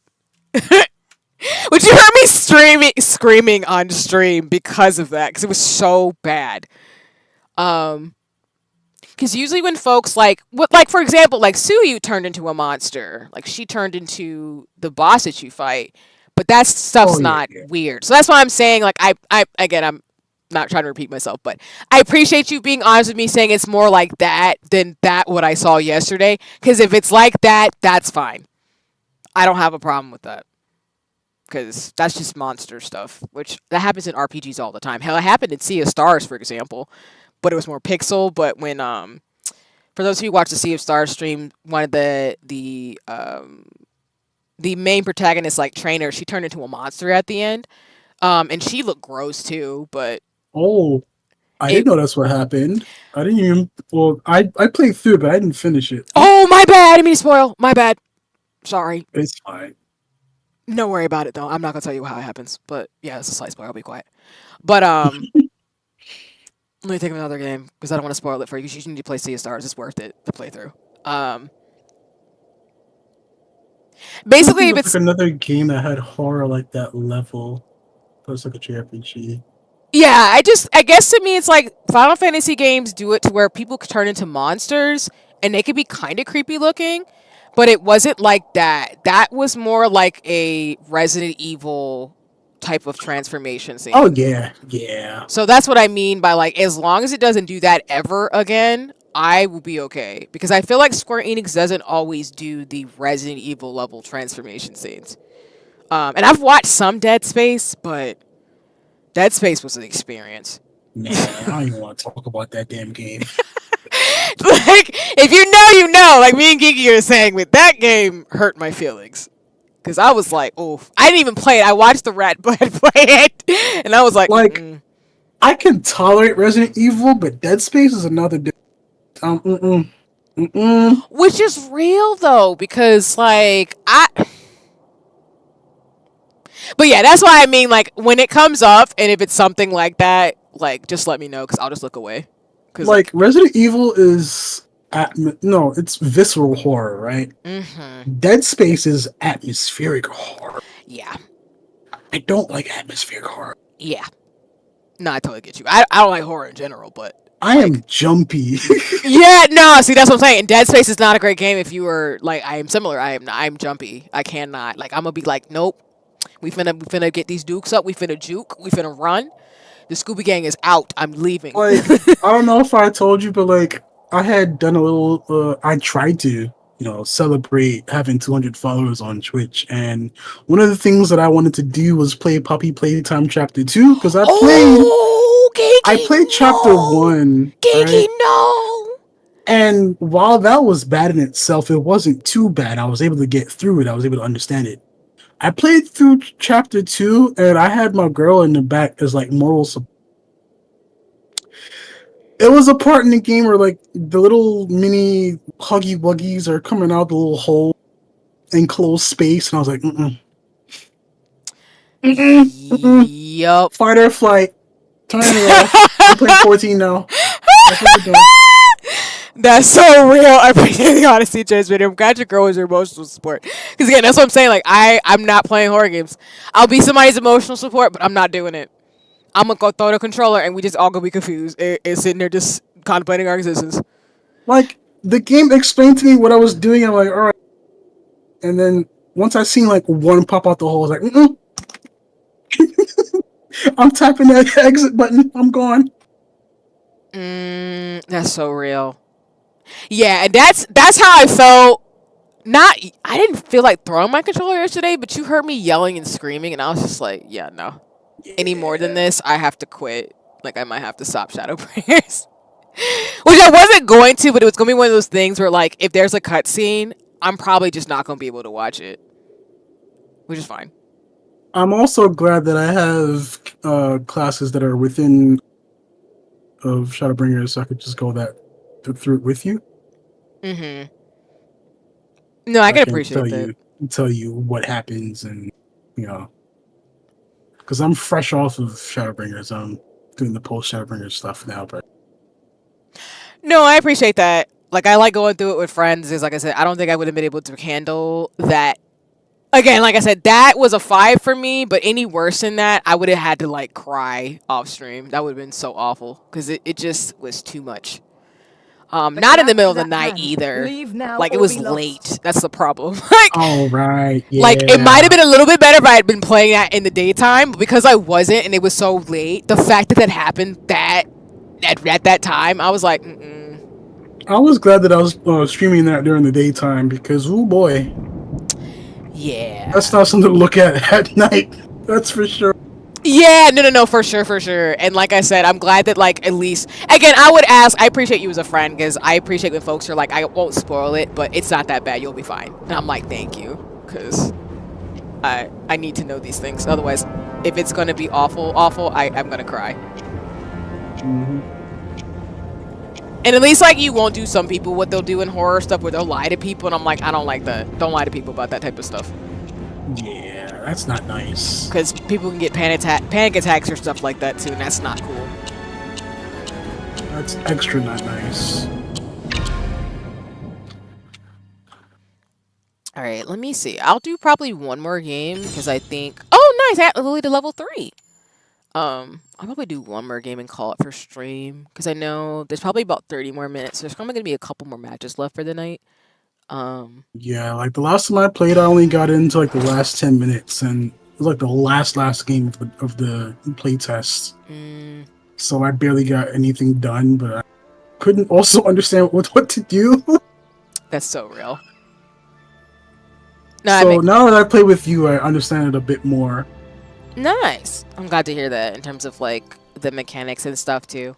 And like I said, when the beta comes out, there'll be more time to like play and everything, which is always nice. I'm hoping they get full controller support at that time, because I feel like it'd be better to play in controller. No worries. Remind me between today and tomorrow, because I know it's late, but I know they'll probably be sending out a form for folks to put in their feedback. Which, for those of you who are watching too, like if you played the alpha test as well as with the keys that you have, please let the developers know how they feel, because they're really good about listening to feedback and stuff. So I think even in terms of the controls, if you have any like thoughts, you can put it in the form, and they probably. Because you know, like how your mouse it does that little thing where you can see in front of you. I feel like that would be best suited for like the right analog stick. That way you can aim your abilities that way. Nice. And like for the 2 mouse buttons, it could be on the triggers, and the other 2 buttons it could be bumpers. Okay. And then your ultimate, your R button could be on like triangle, you know? No, that makes sense for sure. But yeah, I think that would be a good thing to like let them know in terms of like mechanics and stuff. Because again, they're really good about like hearing folks like play through and then getting people's impressions and feedback. So, which makes the game a lot of fun, that folks are really like, hey, we want this, this, and this, and they're like, all right, bet, type of thing. Because I was really surprised that like this time that I was playing it, I was able to use my capacity. Last time I played, I wasn't able to at all. Yeah. But it means that they're trying, you know? Yeah, which I really appreciate them like actually being like, yeah, we hear y'all, we're gonna implement it, which is really cool. I'm trying to remember the one MOBA that I played on PS4 that was similar to this, and in that same vein, you know, how the buttons work and stuff. I'm trying to remember the name.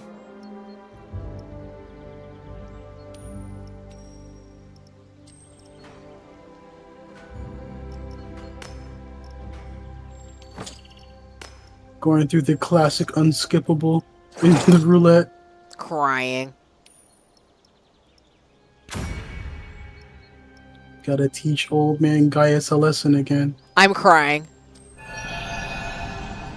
Because on the note of what I'm predicting for the Alpha No stage, by the way, is that it's given like fattening up of people and prestige, but then like they're monsters or something. It's just giving Pinocchio vibes, and I'm not a fan of that.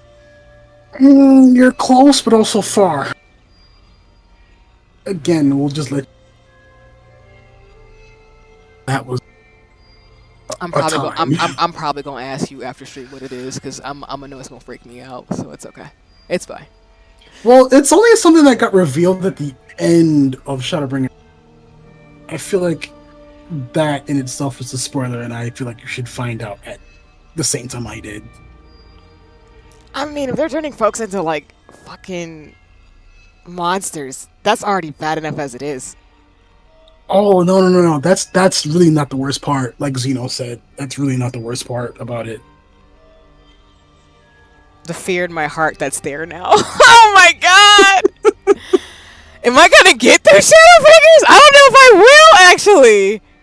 Holy shit, that sounds Thankfully, terrible. Stuff like that isn't...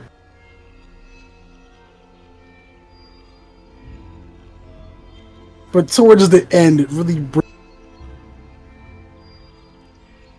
I'm probably gonna be looking at this way from the screen. Not of this world. I'm gonna be looking away from the stream a lot. That's what I'm getting.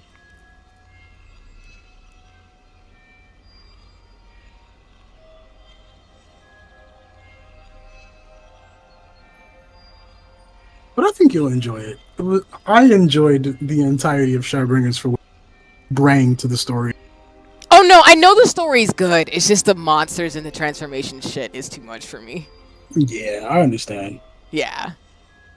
So I get you're not. I appreciate you. Like I said, I don't want to like be disrespectful. So I hope I'm not being disrespectful asking these questions. No, it's just more of like, it's more of like, if it's too scary, I'm going to cry and I'm not going to be able to keep going. and that's gonna be crappy. So if I know what it is, my brain won't imagine what it is and make it worse. is the way I'm gonna put it. I will say, there's not many scary moments.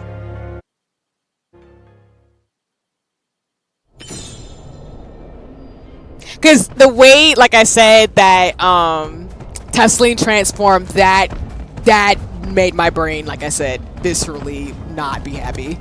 Where I'm like, I'm gonna be like, I understand it. Yeah. I'm gonna be fighting the fight, and then I'm just not gonna look at the screen. And that's not great because I need to get the story. But Yeah. it is comforting to know that that's not the worst. I mean, sorry. It's comforting to know that's the worst of it. The implications, though, are bad, but they're not going to show you on screen Right. the way that was. Like, that was the one time. And as long as they do that, I will be the fuck okay. Yeah. That's pretty much it. Yeah.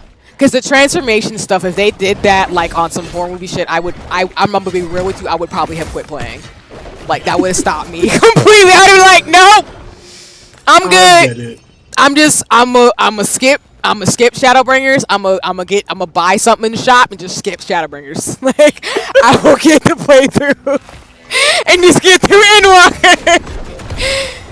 Cause you can buy, I think you can buy in the Moog shop like some expansions. So I was like, I will just get the skippable Shadowbringers. That's literally what it was gonna be for me if they did something like that again. Cause I was gonna be like, I love you, Square Enix, but I can't handle that. Yeah, I understand. But again, it's comforting to know that it's implied off screen, as well as I know they do sometimes the story cuts too where they explain stuff. I don't mind that. That doesn't freak me out. I know I'm still gonna be horrified, but it won't be like the setup with, oh, you just wanted to do this beginning of the game, Yoshi P. That's cool. The fact that he wanted to make it worse. That's what I'm saying. Like, I'm gonna be real, I would have probably straight up quit. Like, that might have been enough for me because it was bad. Because out of all the other characters and NPCs becoming monsters, that was the worst one out of all of them. Was. Like even Suyu or like Ascension, like I've already talked about before, those weren't bad. They were actually kind of like, dang, that sucks, but all right, we gotta kick their asses. But that was like, I mean, I didn't know her, and like this world's creepy, so I don't want to get attached to anybody. But you gonna do that? Why? And I heard a theory, apparently that's the first world's Lisa and Ida, and I was like, why would you tell me that? Wait, what? That's what that's what people apparently say is the theory that's her. That's her alternate form. An elite foe. That's why I'm telling you, I would have quit the game. Like, oh no. I would have quit the game. I was geeky. I swear to God, I would have quit the game. I would be like, I gotta pack it up. I gotta back this shit up. Now that you say that, I can see the similarity. Like, don't quote me, I could be wrong, but I think that's what I've heard, is that she's supposed to be the first as Lise in their world. Oh, you mean, like, how Ida passed away and Lise took her identity, basically? I think she would have been, like, not the one, like, who's, like, the real person, but actually, like, the one that we know who's Yala and Legal right now from Stormblood. That would have been her. That would have been, oh. Yeah. That would have been her. Okay. And that's what I'm saying, I would have quit. I would have been like, you know what? I'm done. I'm washing my hands. Girl, Lise, come on. That's what I'm saying. Like, I hope that's not actually true, but I heard, and I was like, don't do that. Now we just. Zeno told me that the library was that world's Asahi. I was like, That's what I'm saying. So if it's true that that's her, I would have quit. Especially how violent that scene would have been. I was like, I love this game, but I'm gonna have to skip Shadowbringers. I'll just watch the video. I understand. Trust me. I am the same with horror-related stuff. I can't vibe with it. Like, I can watch somebody play a game, but I ain't doing it. Like, I'm done. I'll be like, that's cute. Go ahead, have fun. It's been lit. I gotta go. I gotta go. I gotta watch some Hello Kitty. I gotta go contemplate my life. I gotta watch something cute.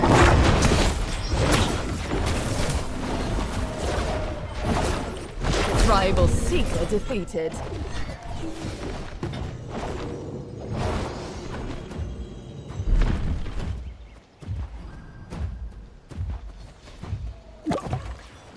Dang, not them killing this guy, darn.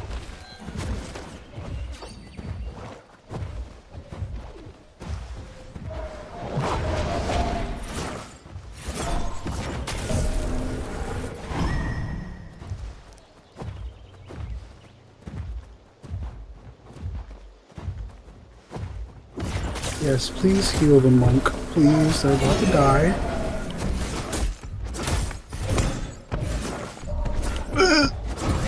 Back up. Thank you.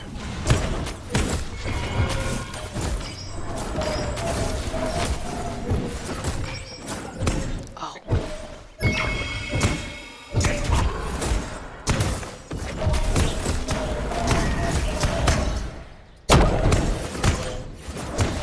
Oh, dang it. Well, not to go get murked during the game. That sucks.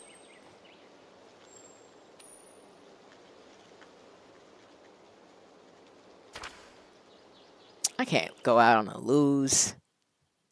That really means the world of the first. Like I said in the stream, I gotta get the hell up out of here. I don't like this world. I already knew it, like my black girl. Since it's mistakenly like, I don't want to be here. I gotta get up out of here. You'll be there for a hot minute, so you better enjoy it. But I was like, ain't no way. But I already knew. I was like, as soon as we got to the first, I was like, ain't no way I want to be here. But no worries. Like I said, I'm glad Square Enix didn't lean to the full horror either. 'Cause I think it kind of, I don't want to say it would have ruined the game. I just think it's a little too much. For me, I think it's very in line. I don't know if you've played Final Fantasy VIII.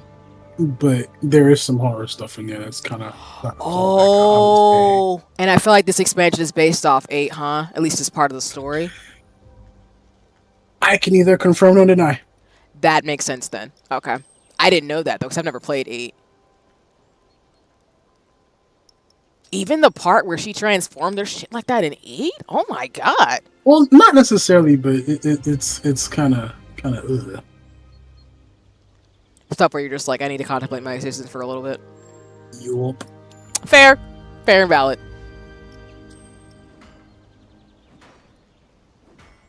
I'm probably gonna, like, I apologize to the fans. I'm probably gonna ask, like, you and Zeno and everybody who's been through the game 1,000 more times, like, is it here? Is this it? Is this okay? Is this here? So I apologize in advance. I really do. It took me like the span of like, I want to say the entirety of August to get through Shadowbringers. So there's like there's certain spots that I remember and certain spots that I don't. No worries, no worries. Like I said, worst case scenario, if it's something that I think is really scary, I can either check in with you or just look it up. It's fine. I'm gonna be okay. Like I know I won't spoil it for those of you who watch me on stream. I'll spoil it for myself, so that way like I will know. So that way I will let y'all know. Like when I get spoiled about stuff about story, I will let y'all know ahead of time.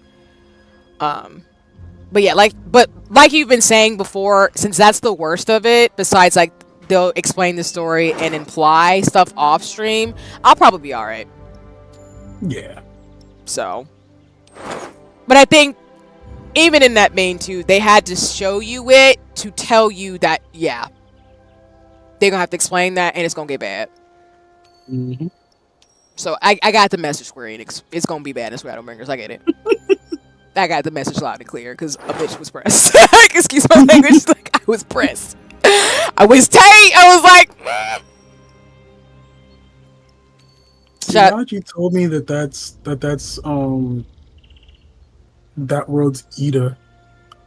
This is what I'm saying. Like again, I need to confirm it. So if I'm wrong, I'm happy. But if it's not her, but if it is, that makes it so much worse. And that's why I hate it.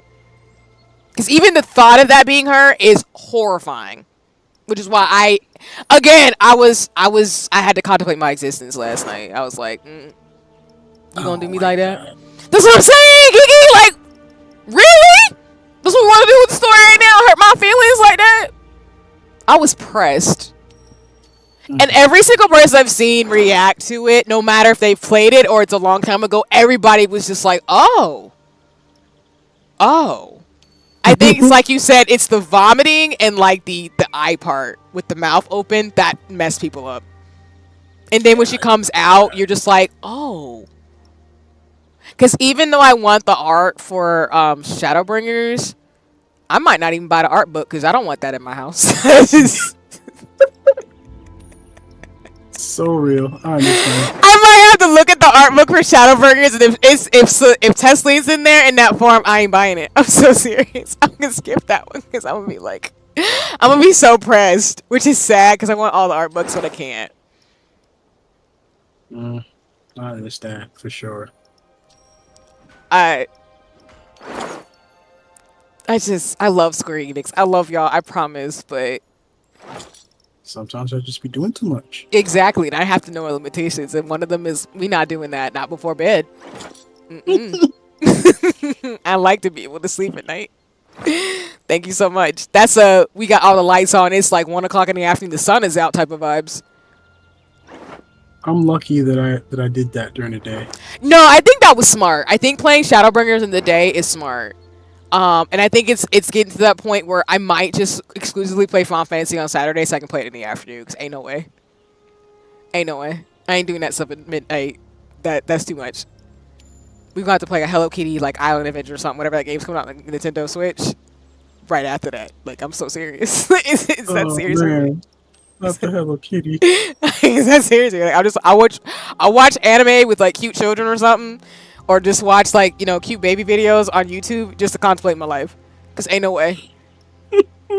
Reminded of what's good about the world instead of that. Cause that was wild. Cause Zeno told me that's what the voices are. I'm like, you got to be kidding me. Yeah. Cause even Kingdom Hearts doesn't get that visceral and violent. So it doesn't. So when 14 did, I was like, y'all took Kingdom Hearts and took it the extra knot higher for fun.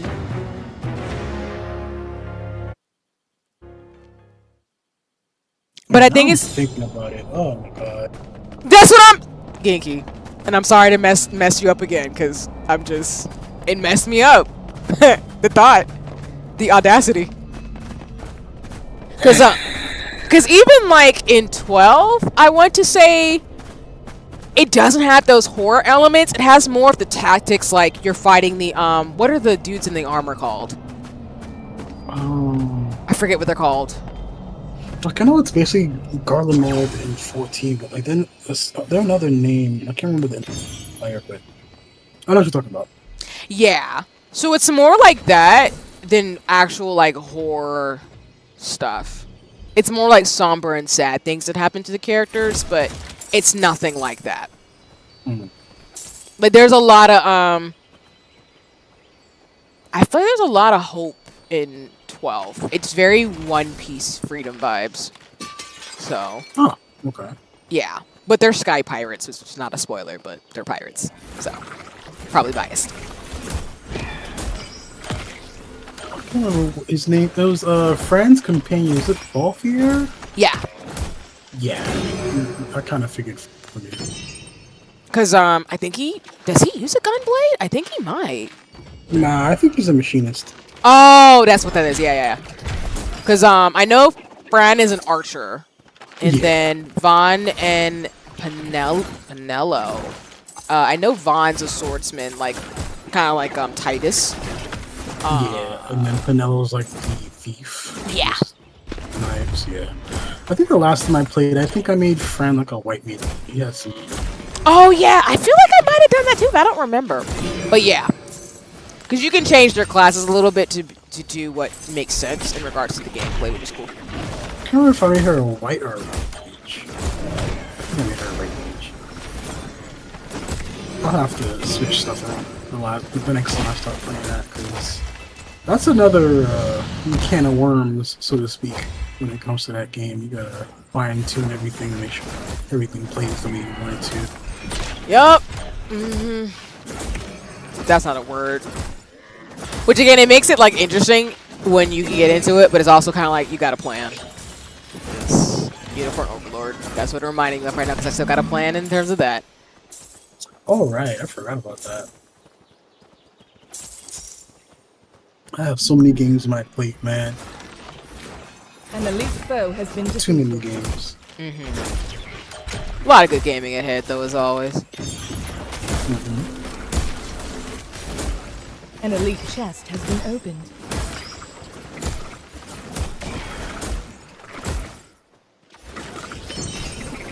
Now I think now this through this conversation we've had in terms of Final Fantasy 14, I'm excited even more for Dog Trail. That's gonna be a great reprieve. I heard that's like the happy-go-lucky time, because y'all are in a pretty Mayan/Mexican area. Yeah.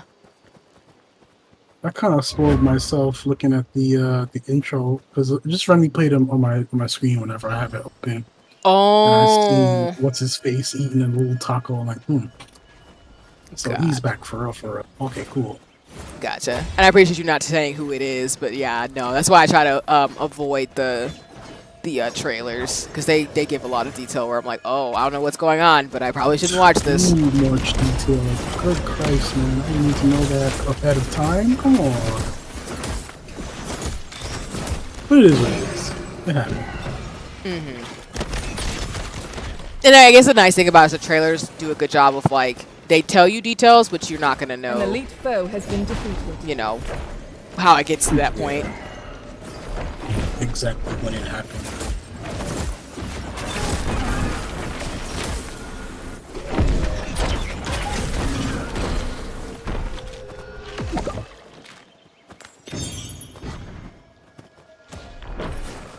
Is that Talus's ultimate? Is those bombs he just dropped? Holy crap! Oh nah, I'm getting murked. Nah, this is we're getting killed. Rival Seeker defeated. I figured. Oh, you're playing a new character. Oh. See, I wanted to try out Talus. Ooh. Yeah, it's a rap for you. It's okay. It's fine. I wanted to play a game where I at least got to distract and win, but I think we're just going to end on losses today, which is okay. It's totally fine. You can just spectate again if I can't survive. A Seeker has bested an opponent. A Seeker has bested an opponent. Am I alive? Thank you. I survived. Let's go. A Seeker has bested. Rival Seeker defeated. Shut down. Welcome in, Plush Poppy. I hope you're doing well today. Let me give you your shout out really quick in the chat. As always, y'all, please go check out Plush Poppy. Does some great things over on Twitch and streams. Really awesome human being. You know, it's lit. Oh, and Gigi, go ahead. Sorry, I didn't mean to interrupt you. I think I interrupted you. No. I wasn't going to say anything. Oh, no. Gotcha. No, you're fine. You're fine. I just want to make sure I didn't interrupt you. I don't like to be rude. But yeah, I am here with Ginky. He was playing with me earlier in terms of Seekers of Skyveil, because this is a last alpha playtest. But now we're just kicking and talking while I finish up this last game. But I hope you're having a nice one.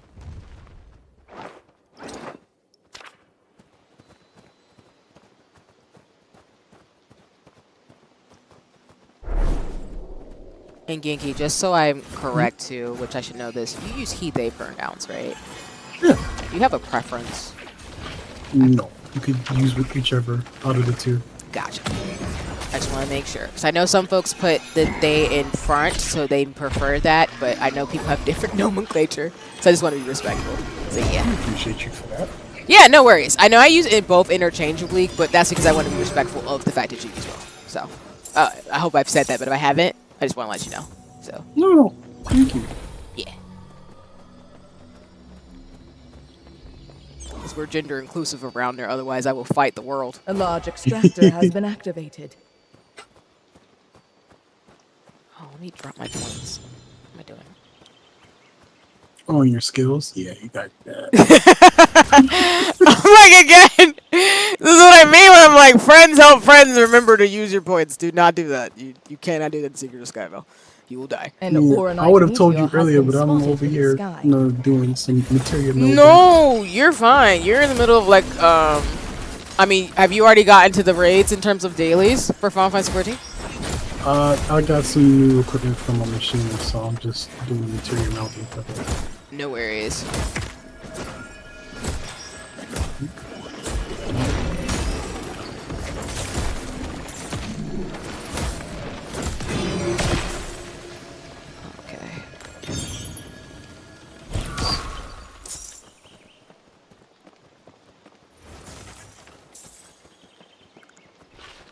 At least I'm glad that from the periphery, even though, you know, I wasn't 100% sure, it definitely, I feel like Shadowbringers, whoever was running the game, definitely was into fairy tales. Morbid fairy tales. Oh, for sure.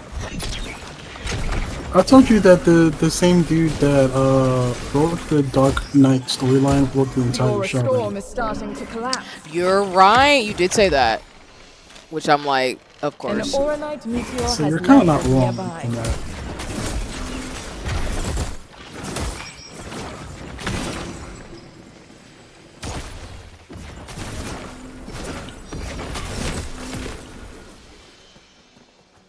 Okay, wait, we gotta get up out of here.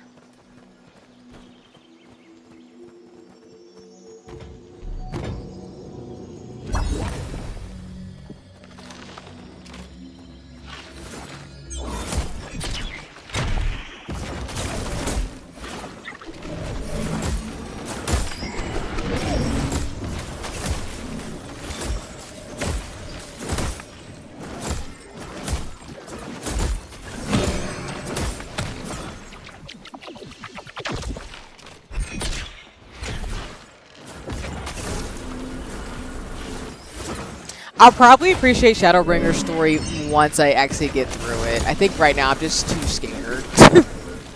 I An elite understand. foe Yeah, has been defeated. it is a bit jarring when you first go through it. As you go through the game itself, it's more disturbing. Yeah. Like, I thought Shadowbringers was going to be more like Heaven's where it was going to be dragons and more medieval stuff. I wasn't anticipating the horror vibes. But if it's more creepy and sinister, then I will deal with that than what the hell I saw. So, like I said, it's just that was not the... And it's not Square Enix. It's not their fault that I can't handle stuff like it. Just set me up where I'm like, now I'm just perpetually paranoid. Trying to anticipate it. Yeah. Because that's what happened when I was playing Save the Villainous, which again, folks should try out that game. It looks really good. But I think because it was so sinister and I was already freaked out, it set it up to where I was just not. That's why I can't do horror games like you said, Genki. Like, atmospheric horror is bad because it's just like I can't relax. I can't lock in to focus. I'm too skittish. So just it kind of just makes it not fun for me. And then I'm just going to be like, you know what? I don't have to do this. I can just turn off this game and solve my life. Pretty I don't much, have to be here. I don't have to be here, but I don't want to be. Fuck this shit, I'm out. Exactly! You made me think of a song, too, where I'm like, nope, I gotta go. Where he's like, I don't know what the fuck just happened. Like, that's literally just me. Right. Like, that's me to the team. I'm like, I don't care, I gotta go. You're like, you're a chicken. I don't care. I'm gonna go. I have boundaries. I'm an adult. I pay taxes. I could leave. I can leave when I want. Like, I ain't gotta be here.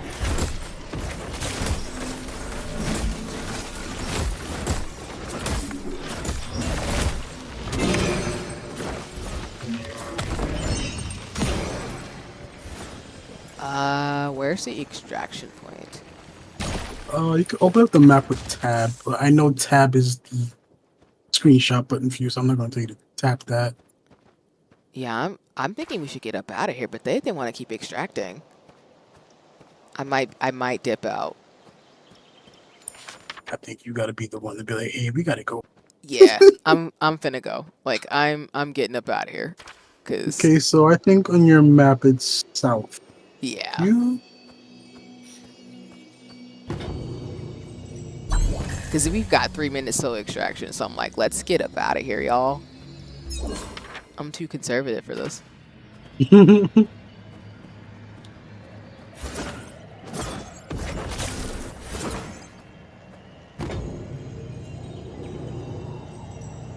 A large extractor has been activated.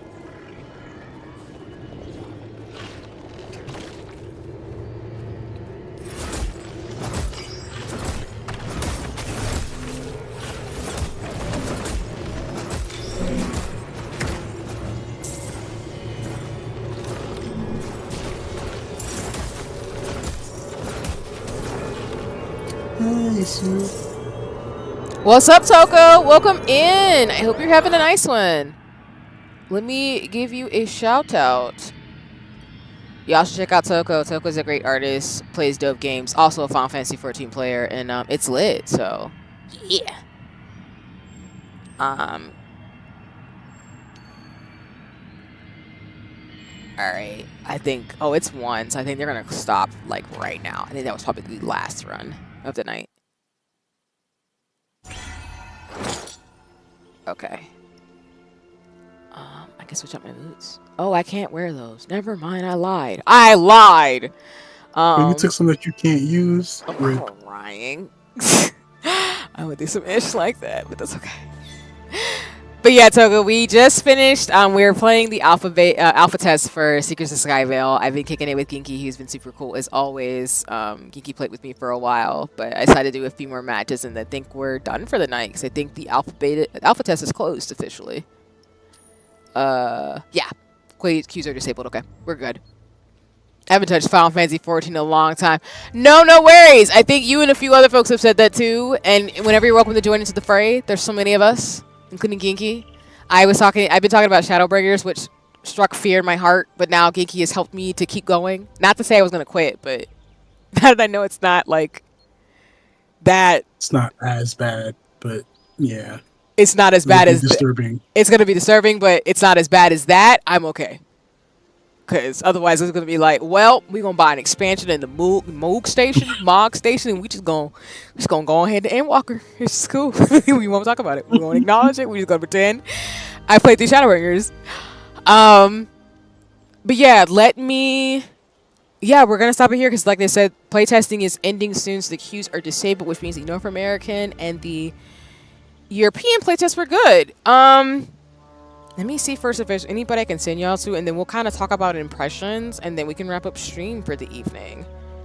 Well, first, I can send y'all to over on Twitch. Skip is still streaming, so Skip's playing Fall Guys. If you want to check out Skip, highly recommend. But yeah, overall, I would say, and Ginky, I'd love to hear your thoughts too in terms of gaming. I really feel like the playtest was a lot of fun. Oh yeah, it was. Yeah, I feel like the controls are really good. I mean, like Inky was saying, if you want to play on controller, it sounds like they're still trying to fix that up. So I was playing primarily keyboard and mouse. It just plays like a lot of MOBAs games, like League of Legends and stuff. But I personally like the cosmetics, which since I'm in here and we're not queuing out, let me see if I could just buy something before we leave. Unless they're locked, which is fine. If they're locked, like I get that they don't want to make it too much like League, and they want to have their own way of moving around and the buttons and stuff. But I feel like they should have more play styles available to people who, if they're coming from League, they can play like the League style, or they can play or make the way that the game plays itself, the classic mode, quote unquote. And then there's also the controller side of things. You could just set your keybinds to the controller and have you play that. Nice. No, that's super cool. Yeah, the test, I know they're looking for feedback and stuff, so I think that'll be something to mention to see if they can implement for sure. Because I think I agree, like, I think this game has a lot of potential. I'm really excited because, again, the character designs are really cool. The cosmetics. I do like the ability to, extract. I think that what makes it different is the extraction piece. Because with League of Legends, of course, like we're saying in this example, like your main goal is to hit people and to, beat your enemies. In this game, you can be more on the offensive, but you also can just choose to extract, get stuff, fight enemies and monsters, and get the heck up out of there, which I think is really cool. So it is where you have to think of your strategy. But Ginky, to your point, if they had different modes, that would be really interesting within the extraction concept itself. because like you're saying, it could be where you do more of a classic thing where maybe you have a 3v3 like a PvP mode, which I think some folks have talked about that maybe, but I'm not sure. But where your main objective is just like square up on people versus like, and maybe another mode it's like it's just pure extraction, and then or you have like normal mode like this where you can either do a mix of both. But overall, not only that, but like introduce. No, go ahead. Go ahead. Finish your thought. Oh, sorry. I was saying No, like you were already going. Go for it. You're good. You're good. Go for it. Like you know how you move in League. If they implemented like different control schemes on how to play the game. That's fair. I can dig that. Bring people who have played League to hop on here, you know, that type of thing. No. I think that's a good idea. I think it's something you can definitely see if they can implement, because that would be really cool. Because like you're saying, you're targeting people who have different interests and different play styles, but also giving them different modes, play styles, and maps, which I think would be really fun, along with the different Seekers they're going to come out with. That would be lit. Particularly with like the beta that's coming out. But overall, I mean, Seekers of Skyveil, I think to me has the ability to be a really good mobile game for people to play. Oh, for sure. It's very interesting, and the characters are really into it. Yeah. And I think if it got popular enough, I mean, which I can very well see it doing that, I could see it hanging around for a while. Like people actually playing this game and enjoying it. Because again, I think the extraction concept and the lore and the things that are coming from the team, however they choose to do it, of course, I think is really interesting. Because I do want to know more about Skyveil in terms of like what the world is. I do think the characters are very different. Like I love that there's, again, I'm biased, I'm black, but there are a lot of black characters from what I saw from the new dev video that dropped on YouTube. There are a lot of characters. Yeah, I can share it with you, Geeky, but I know at the last video they dropped on YouTube, because I've been keeping with the art and stuff, like there's a lot more black characters coming. Let's go. So the diversity of characters, the different body types, the different like powers and stuff has been really, really cool. The lineup is super good. I mean, it's dope already with like Talus and everybody else too. But just the character designs themselves are really awesome. Even though I didn't play Rhea, like she looks super badass as hell. Like I'm here for it. And then yeah, Neri, which I know Jarrett was talking about earlier, but yeah, Neri is super cool. It's just all the designs are very unique. Where like I'm just looking for character designs. I would love like either figurines or a T-shirt of these characters in terms of like their lore and everything. So I don't know. I'm just very biased towards that because I think when people spend the time to develop their characters in the world and spend the amount of energy into it, you can kind of tell. Yeah. So that's why I'm biased towards Seekers of Skyveil. But again, like as a part of the creator program, I will do my just to hype it up because I'm biased, of course. But as always, y'all, like I do things for hobby and fun, and I just really look forward to Seekers of Skyveil going the distance in terms of the game. I think it's been a lot of fun, and I really appreciate gaming and having fun with folks too. But I think that's everything. Like I said, the playtest is over, so I think now for those of you who are interested in playing it, there will be a beta coming out. I keep saying it's open or closed, but that's not how that works. Well, this one's closed. Yeah. So if you want to do the closed beta, I think they're doing signups now. So if you want to join in, you need to register for it, I do believe, soon. Because I think the closed beta is going to open next month. So if you do want to play Seekers of Skyveil, you can go ahead and do it. I know for those of you who watched me or other folks, there were Twitch drops, so you got to do the alpha playtest. But for those of you who want to join in the closed beta, I recommend checking it out if you do want to try out the game. And then once they do that, we'll move closer to the launch, and of course, you will be able to play. So again, I think this game has a lot of potential, in a sense of, I think it's just going to be a lot of fun. Especially as, you know, to Gigi's point about the play styles, the games, and stuff like that too. I think the more that they add into this game, the more I think it'll get a stronger community, because the Discord community is really cool. Like, people are really hyped for this game, and everybody's been super kind, in terms of just, you know, finding folks to play with and just having fun. Can't say the same for League. Oh! Shit. I ain't gonna say nothing, because let me tell you. Oh! But yeah, Seekers of Skyveil community is really cool. Everybody's really nice and really thoughtful, and I don't know, it's just a really nice game. Like, it's just a really cozy, comfortable community. Because I feel like this game has cozy vibes, but also like, this game has the same atmosphere as Palia. That's what it is. It's very Palia-like. And that's why I really think I like it too. It's very Palia-like. Even though I'm beating people up and getting murdered. But alrighty, y'all. What I'm gonna do is, again, if y'all want to watch another streamer, please do check out Skip. But I know it is very late. It's 1 o'clock in the morning where I'm at. So for those of you who kicked it with me, whether you watched the morning, afternoon, or evening, lurked, or watched the VOD, I appreciate you. Again, tomorrow afternoon is my anniversary stream. I'm gonna start a little bit later.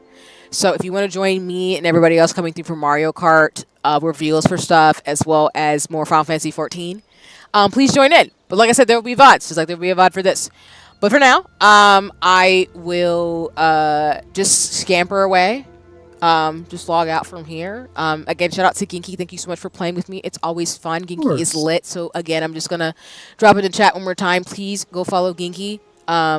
If you want more Final Fantasy 14 vibes as well as RPGs and great games and great taste, you'll go follow Ginky over on Twitch. I'm just saying, it's lit, so you can't go wrong. Go hit that follow. But thank you, Ginky, for gaming with me. We will game some more, obviously, on different things, because of course, and we will play more Seekers of Skyveil together, because again, I think we started to get the rhythm, and I'm like, yes, friendship, the power of friendship. Of course, because otherwise, yeah, I'm gonna get killed. Like, I fall off cliffs in Final Fantasy 14 a lot. There's no cliffs in this, but there is the melee. Oh my god, the melee. People are strong in this game. Oh yeah, I think I will do the ranged characters. I'm staying far away. I'm screaming. Gigi's like, listen, I'm a samurai in Final Fantasy 14, but in this game, I'm just gonna hit y'all with arrows in the corner. Yeah, I'm staying. I'm good. That's fair. I feel like I have ranged abilities, but when I be getting a little too close, I be getting my ass handed to me. And like you said earlier, you know, what I learned in boarding school is, right. Seeking their butt kicked. But alright, y'all, take care. We gonna ride it out on the music. But appreciate you. And Ginky, I will check with you in the Discord before we completely scamper off. But I appreciate y'all. Please have a nice one. I will see y'all tomorrow afternoon for anniversary streams. So this will be the last time you also see these overlays, so look forward to that. That's gonna be fun. Yeah, it's gonna be lit. I got a lot of stuff for y'all. I'm so excited. It's gonna be great. Alrighty, y'all. Take care. Have a nice one. Huzzah! Later.